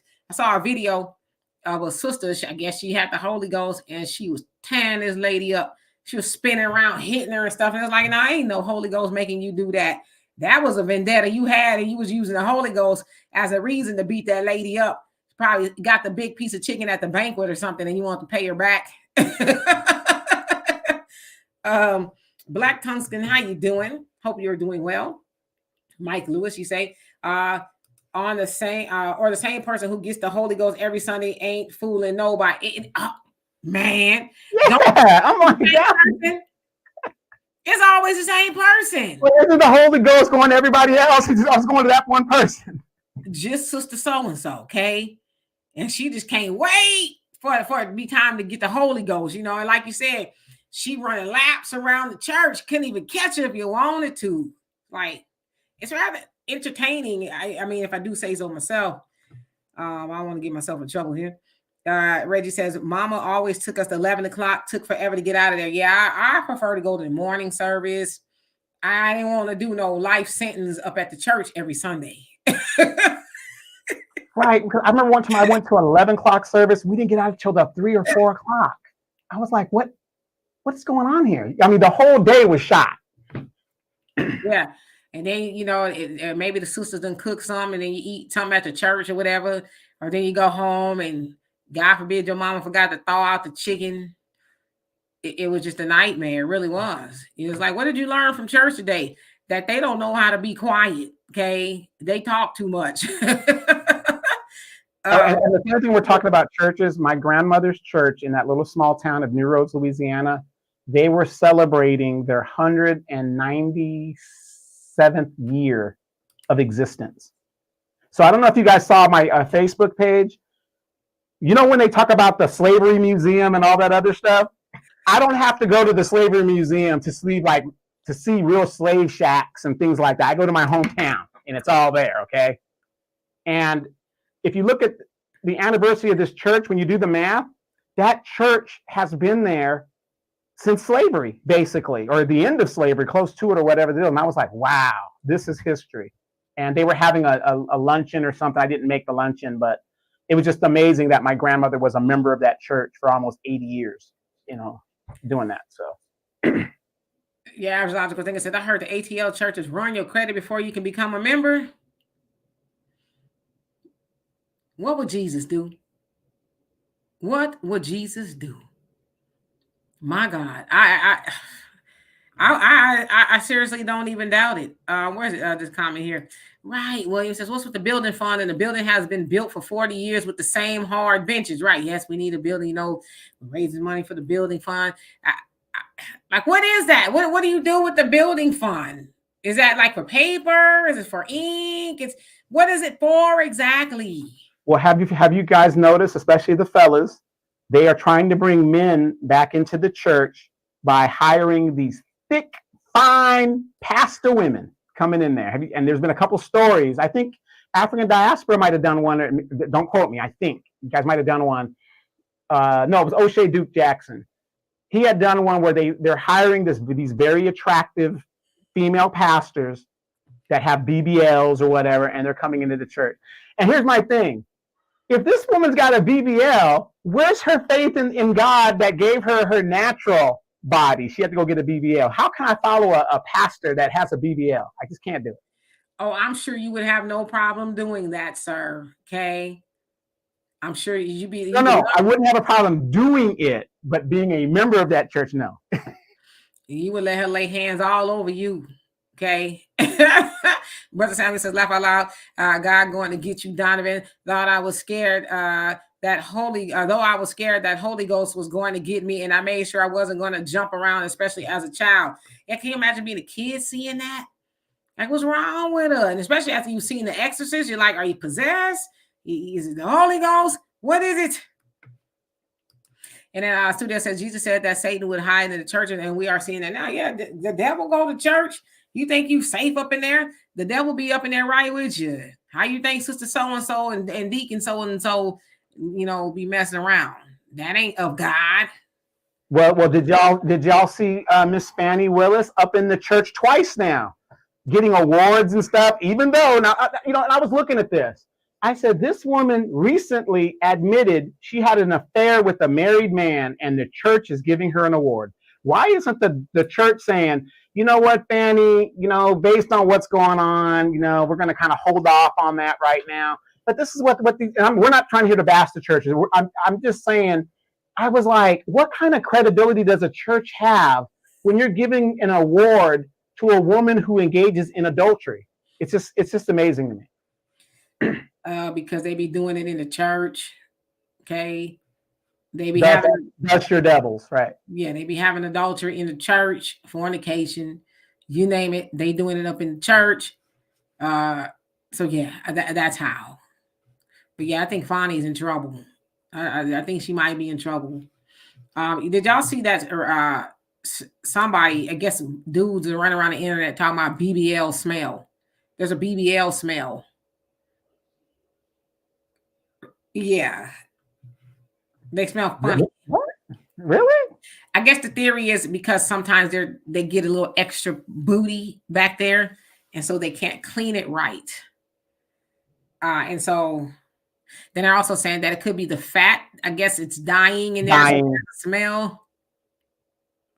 Ladies, all I can say is if you're gonna get a BBL, you better have a bidet. You can get a bidet on eBay or Amazon for about $25, $45. Stupid. Okay. Maybe you own to something. Maybe you can get a start BBL bidets. You can't get a BBL without a bidet. How would you know you're so fresh and so clean? God forbid you're in that special moment and the little green whiff of smoke comes out of your BBL, Or, the friction of the sweat and stuff between the cheeks, hey, you got to refresh yourself, hey. Wow. And Brother Reggie says our church was like that old Blues Brother church. A lot of churches are. Mom, that was one of my mom's favorite movies. Boy, I tell you. And Mike says the Holy Ghost is ready to retire. He's sick of them using his name for no pay. Yeah, I'm like, I know damn well Holy Ghost ain't making you do that. There's no way. Thunder, how you doing? He says when saying no problem, when you're saying no problem doing it, going to the church or the BBL. And Lady Diana says, ain't that love offering? What the heck? I love myself. How about that? Yeah. That's the love offering. It's for the pastor and his wife. You gotta, and I think you should give a love offering to the pastor. I think you should. They're doing a service. The Bible says that they're not supposed to work for free. So I think that they should get. I just think it's all those other offerings. It's like, golly, I got 19 envelopes. I got to bring in cash to give to different offerings. Why don't I just give it all in one bucket? It's the tithes, it's the offerings, it's the seed of faith, it's the love offering, it's the building fund, it's the church picnic in the summertime fund. It's you name it. It's the pastor's anniversary. My God. And Demetra, I want to ask you a question. And the closing arguments of the Fannie Willis, her trial, whatever the deal is, the disqualification trial. Did you notice that she was put together way better than she was when she came in there ready to give him the business? I'm here to talk. Somebody told her to wear her bra, iron her dress out. She had her curls done right, and after doing all that, she just sat there. Yeah, y'all kind of grossed out with the smelly BBLs. I don't know. I ain't never smelled one. I just seen it trending online where men are saying that some of the BBLs have a funky smell. Samuel, how you doing? It says, Demetria, you asked what would Jesus do for starters? Not have an ATM inside a church. That's a spiritual red flag. Yeah, they're like, yeah, ain't no excuses up in here. Like, well, you want me to sow a seed of faith? Just pray that some money fall up out the sky. But go to ATM now. I mean, nah, it's too much like coercion. Got your ATM card. But now I would imagine they got to get, like I said, Cash App, Zelle, PayPal, Venmo. Mm-hmm. Mm-hmm. Your average logical thinker, our sister over there, she says, yes, Fannie had her stuff done. She looked good. And to me, she looked a better representation of what Black women should look. I'm not saying she looked really bad the first time, but she kind of looked bad the first time. You know, like she was like wigged out. It was like, oh my gosh, she was freaking out. Yeah, she heard y'all criticism. She heard y'all talk about the dress was on backwards. She heard you talking about she needed a bra on. She heard you talking about you could see her panty lines and, you know, her weave was not touched up. The fupa was packing. She had the fupa up with her little body shape or whatever you guys call that to keep the fupa from dropping. She looked good. She looked good the second time. Wow. I mean, I don't know, you know. Yeah, she seemed a little. Fellas, if you had to be with a woman like that and she's gonna pay you $600,000, would you do it? I know I would. Y'all would do it for $6. Knock it off. For $6, you would do it. Matter of fact, you do it for $5.99. Quit playing. Miss Lachey Bay, how you doing? And let's see here. Can I borrow a feeling? It says bidets are for the sophisticated. Donovan got a whole bunch of bidets all up and through his house. And then Damien says, how do they wipe the BBL? What the F? I wouldn't be able to tell you how they doing it. BBLs and nails. How? Well, Demetra, remember we were in Japan. Nothing but bidets up there. And Demetra said, I'm going to try it. Right. You know, and it wasn't bad. I might have stayed in there a couple of minutes too long. I'm just kidding. And that one had a radio on it and a heat warmer. Oh yeah, that hot water was nice, wasn't it? It was nice. You know, because the first time I thought it was gonna be like a big like fire hose with a cold water like.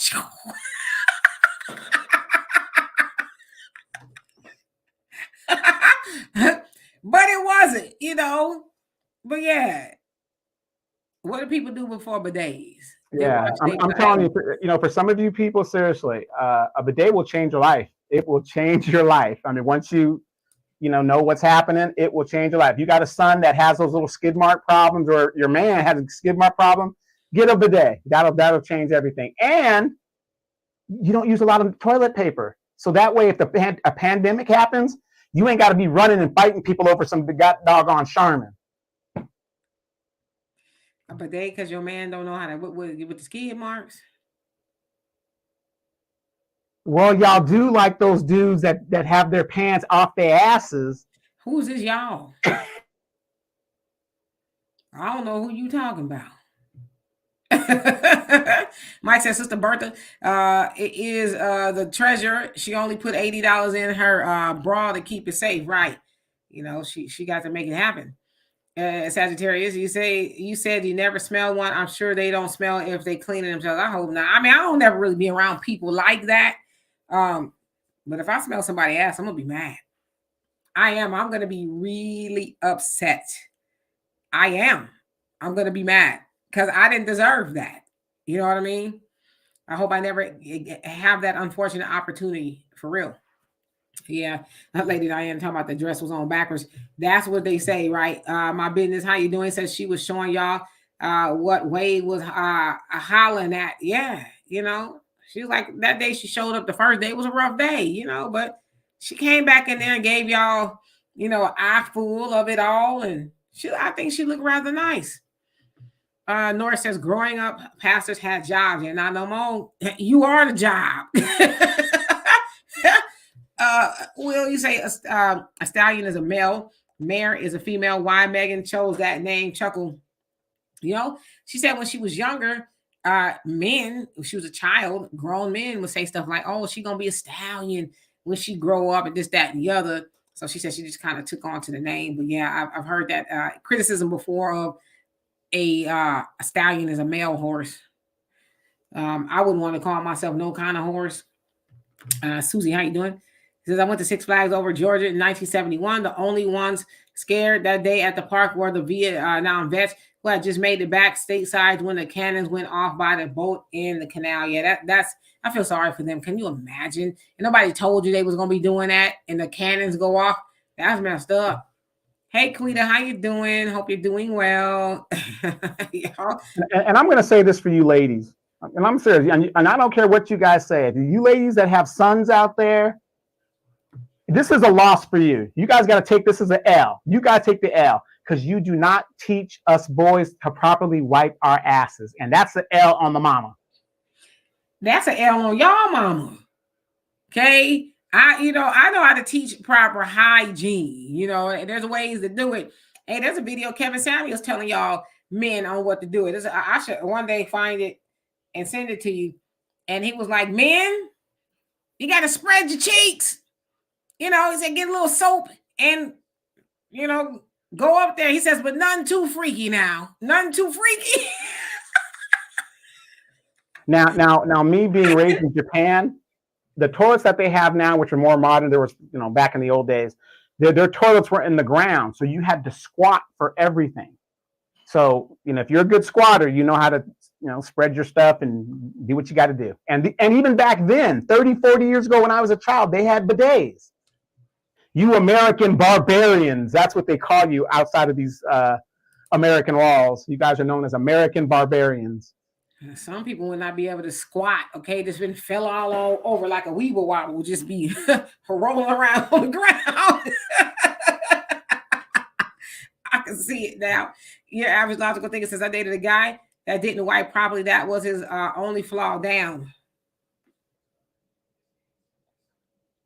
That's the only flaw. That's a big flaw. Like, listen, honey, I'm tired of washing your laundry and yeah.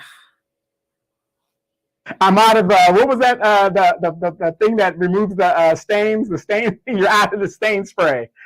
I just throwing them away. Okay, they're getting thrown away. We're gonna have honey. Sit down. I want to talk to you about something. Wash your ass properly, please and thank you. And Will says, Donovan, I hear you, skinny jeans, bahaha. And Pop, how you doing? Says Fanny kind of looks like a goat in the face. You know what? No, you know what? I really think Fanny's an attractive woman. And you can tell when she was younger, she was that type of attractive woman. Short and cute. That's why I doubt very seriously that she was paying half the bill. She don't look like the type of woman that would put up with that. A man talking about, yeah, I ain't paying for you, woman. You pay your own way. She don't look like the type at all. He was paying like he weighed. You can believe that. I'll bet you anything. A common man says cannon fire doesn't scare you. Micah says my mama would tell us go wash your ass, and that better be the only time she had to say it. Okay, for real. And Kalita says, Donovan, how you walk around with an itchy booty, man? The average logical thinker says my 9-year-old has never had a streak in his drawers. Nope, he uses a lot of tissue. Laugh out loud. And Michelle Shebe, you say Africa's they squat as well. Easy says bidet should only a bidet rather should only be for women. Oh Lord. Can I borrow a feeling? Says all my European friends have bidets. Yeah, my brother has them all throughout the house too. Fellas, and easy. I'm not saying you're wrong in your assumption, but if you talk to some of these ladies, nobody wants any salty balls in their. Come on, man. A bidet is for everybody, okay? Everybody needs a bidet, all right? The way I wanted to hurl right now is like right here. It's just deciding if it wants to come up or not. But a whole lot of stuff just went through my mind when you said that. Hygiene for everybody is important. That's the whole premise. If she's doing it, we should do it. We're going to be washing down there. Hey, come on, fellas. Come on now. Come on. Why would you want a woman to go down there and you ain't seen no pots of no soap and water?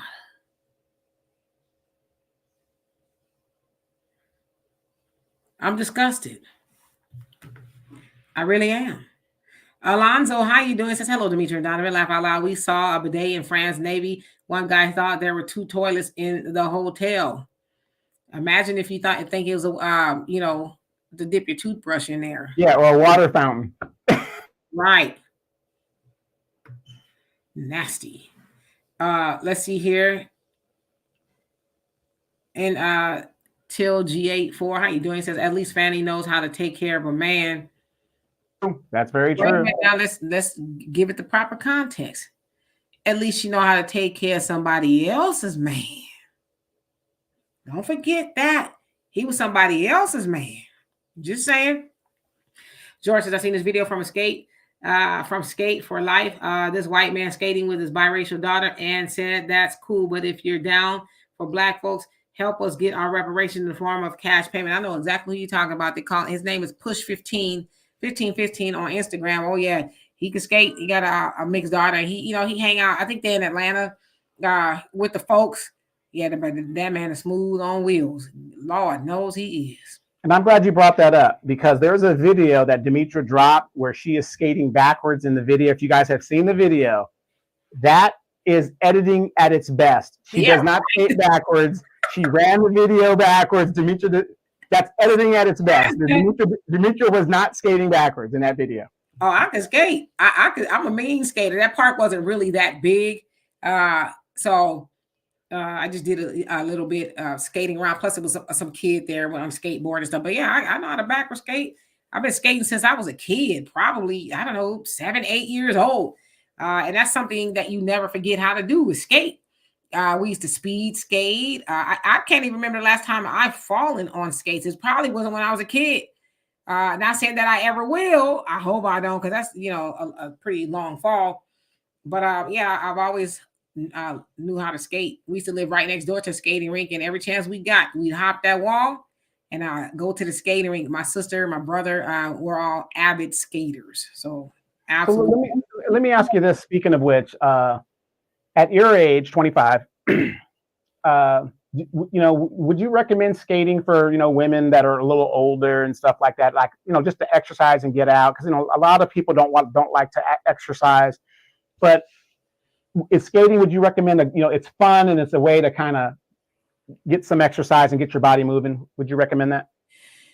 Yes, I cannot borrow the feeling. Yes, I can ice skate as well. I can use rollerblades and I can ice skate. You know what? Y'all be surprised a lot of the stuff that I can do. As I always say, and people who know me, I'm very competitive. I just am. I'm gonna be that way until I die. But yeah, I think everybody. Well, I would say this: roller skating is really something. It's a trust thing. So it's better that you learn it when you're young, because a lot of times you try to teach adults how to skate, they're holding on to the wall and they're afraid they're going to fall. So it's a trust issue. When you're children, you don't have that fear as much. You just get on there and you do it. My father, I used to take my siblings and I skating. We skate to the beach. My dad would show up, I kid you not, in his, he wouldn't have the jacket on, but he'd have his vest on with his dress shirt, his cufflinks, and his, back then it was bell bottom slacks. And he'd come get us. We have our roller skates. It was the tennis shoe, the blue with the white stripes and the yellow wheels. And we go skating for the day, so it was just something that we did. But I recommend everybody get out and get some exercise. If skating is not your thing, go walking, hiking, jogging, whatever it is you need to do, but stay active. As I say, I must forever be young. Now, of course, we get older chronologically, but we get old when we stop moving around. Getting old is a state of mind, right? When you think you're old, I'm going to just sit home all day, I don't watch TV. Then you start to get old, because as they say, if you don't move it, you lose it. So you always got to be moving around. And I think that's just kind of I don't know if it's a flaw with me, which is why I said whoever I'm with, they need to be active, because I'm active. And sometimes, I have to remind myself, hey, sit down, because I like to really be moving around, body emotion, stage emotion, all that other stuff. But I recommend everybody get out there and do something. I like to do it all. You name it: hiking, jogging, sprinting. I need to get back into that. I don't know how soon though. Bike riding. I don't like to swim as much, although I can swim. I'm a great swimmer. I don't like public water. That's my issue, is public water. I don't like, but I'm a damn good swimmer. So yeah, I suggest stay active. You don't want to die and not be moving like the Tin Man. I think of the Tin Man, right, from the Wizard of Oz. He's like, oil, I need more oil. That's what most people are going to end up needing, some oil, because you just don't move around anymore. You sit on your ass all day, you're watching TV, on the phone. Remember that ad, Donovan, back in the Jerry Springer days? You spend all the time on the phone anyway. You might as well go to, was it Everest? Yeah, Everest College. Yeah. You spend all the time sitting on your ass watching TV doing nothing all day. Just stop doing that. Stop. Get up. Go outside. Get some fresh air. Walk around the neighborhood. Do something. Be active. You know? You got all the time to be still when you're dead. That's me anyway. So let's see here. Common Man says, I'm getting tired of sitting still. Get up. Get up on your feet and dance. I like to dance, right? I'll spend some time if I don't really want to go out. I'll dance around the house for about an hour, just moving around. I'm cleaning up and I'm dancing, but get the moving. Move around. Oh my God. Stop sitting still. What you sitting down for? See, like for me, when I sit down and watch TV, I really enjoy it. I couldn't enjoy watching TV all day. I couldn't. I would feel like, golly, I got dust and cobwebs and stuff on me. I like to watch TV after I ran around all day, did everything I have to do, and the nighttime is the right time for me to watch TV. I wish it was the right time for something else, but I didn't say too much. But for me to watch TV, I watch it for like an hour or two, maybe 3, depending on what I'm watching. I turn it off and I go to sleep. But I don't watch TV every day, though. Yeah, do you know what's crazy though? When you tell people to watch TV, they don't watch their local news anymore. It's always either the national news, but they don't watch their local news. Like we have a historic TV channel here in California called KTLA. Everybody, it goes back to the 40s and 50s. It's an old, network. Vin Scully started there. All these great, guys started there. But the funny thing is nobody watches the local news anymore and kind of find out what's going on in your local community. So for me, if I'm going to watch TV, because there's really nothing that you can't download or you don't have on a disc or something to watch later, I try to watch local news to kind of keep up with what's going on in my community or in my state.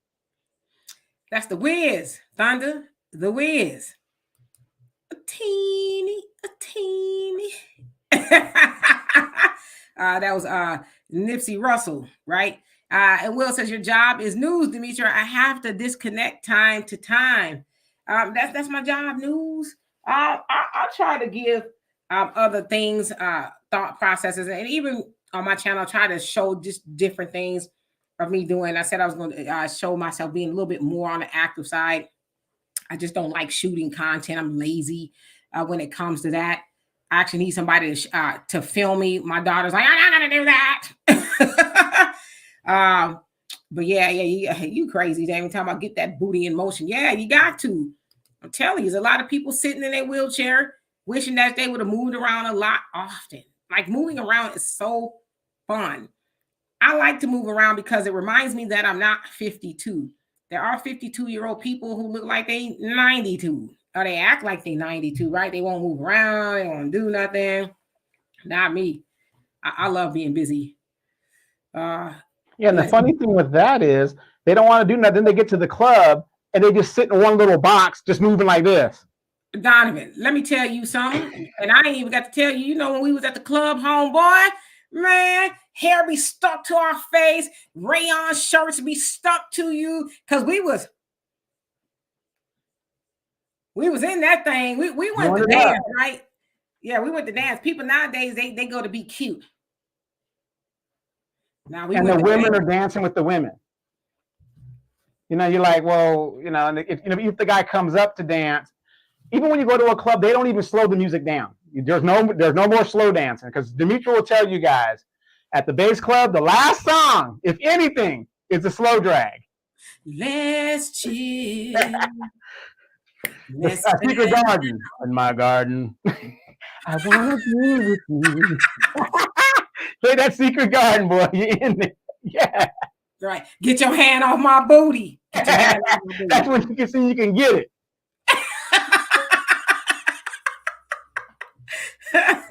Hey, Steven, how you doing? We acting crazy now. DJ PD, how you doing? He says, I just go to the gym and get on the treadmill and lift weights on the side, light side. Not me. I like to lift heavy. I actually need some heavier weights. I lift weights at home now, but I want some heavier ones. Not that I'm trying to look like he woman. But when you get older, you're supposed to lift lifting heavier actually raises your metabolism a little bit more, and it keeps it going. So especially when you get older, you start to lose, a lot of stuff. Osteoporosis starts to set in and stuff. So you really need to move your muscles, unless you're lucky enough to have a state-of-the-art gym in the house like Donovan. He got it all.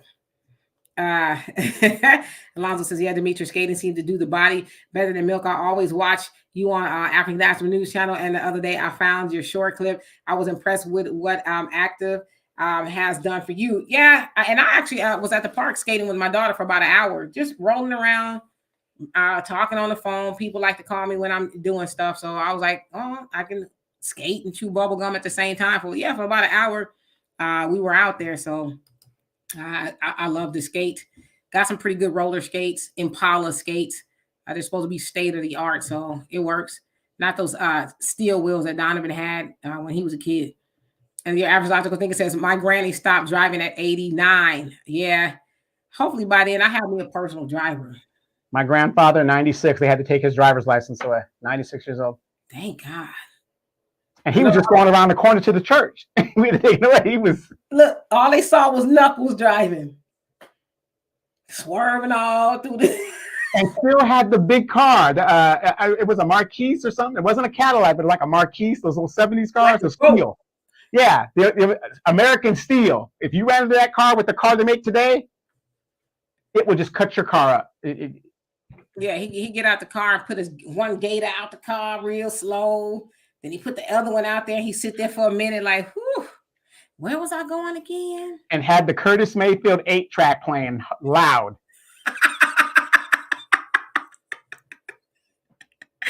I love it. Cool, Keezy. You say folks stand around and get drunk and high. That's not the activity you need. I saw a study. It was yesterday. I need to actually get into it. It says marijuana, cigarettes, cigars, and hookah and all that, they all have the same effect. And they are prone to, people who are doing it, prone to having strokes and heart attacks more so than, they were not doing it. So it's like, yeah, just for your information out there. But anyway, we're going to get out of here. Let's see who else came on here. Thunder says, I remember those nights, those women, curls done ruined a lot of my good shirts. Yeah, Donovan had a Jerry curl too.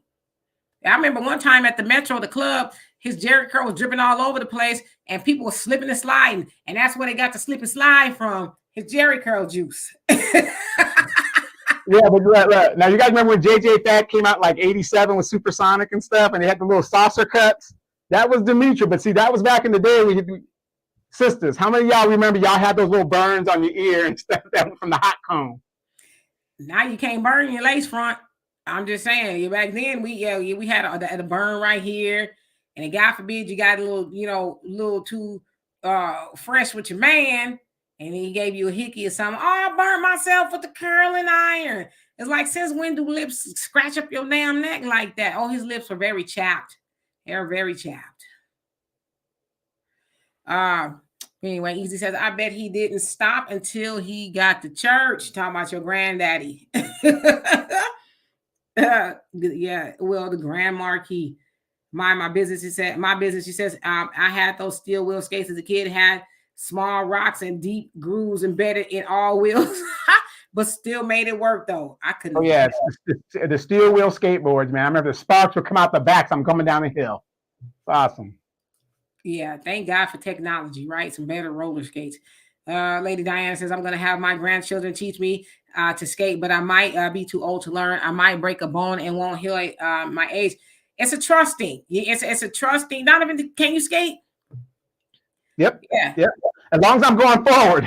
I'm that idiot at the skate rink that cannonballs forward. Okay, what happens? No, you're running forward like this on the skates. Yeah, and I'm knocking people down as I go. I don't care.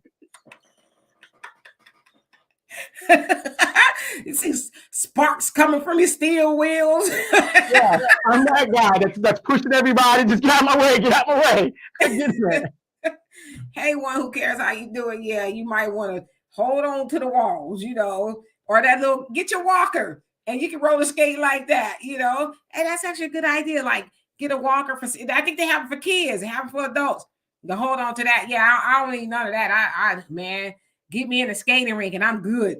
I'm good for a very long time. I'll just skate around, backward skate. I was trying to teach my daughter yesterday how to backward skate. She know how to forward skate, but she's like, "How do you do it?" So I was showing her different ways of doing it and how do you turn around? I'm like, you just do. I don't know. Yeah, you know, the backwards. I know you got to move your like thighs in and out, and like you kind of like push it in and out and stuff. Yeah.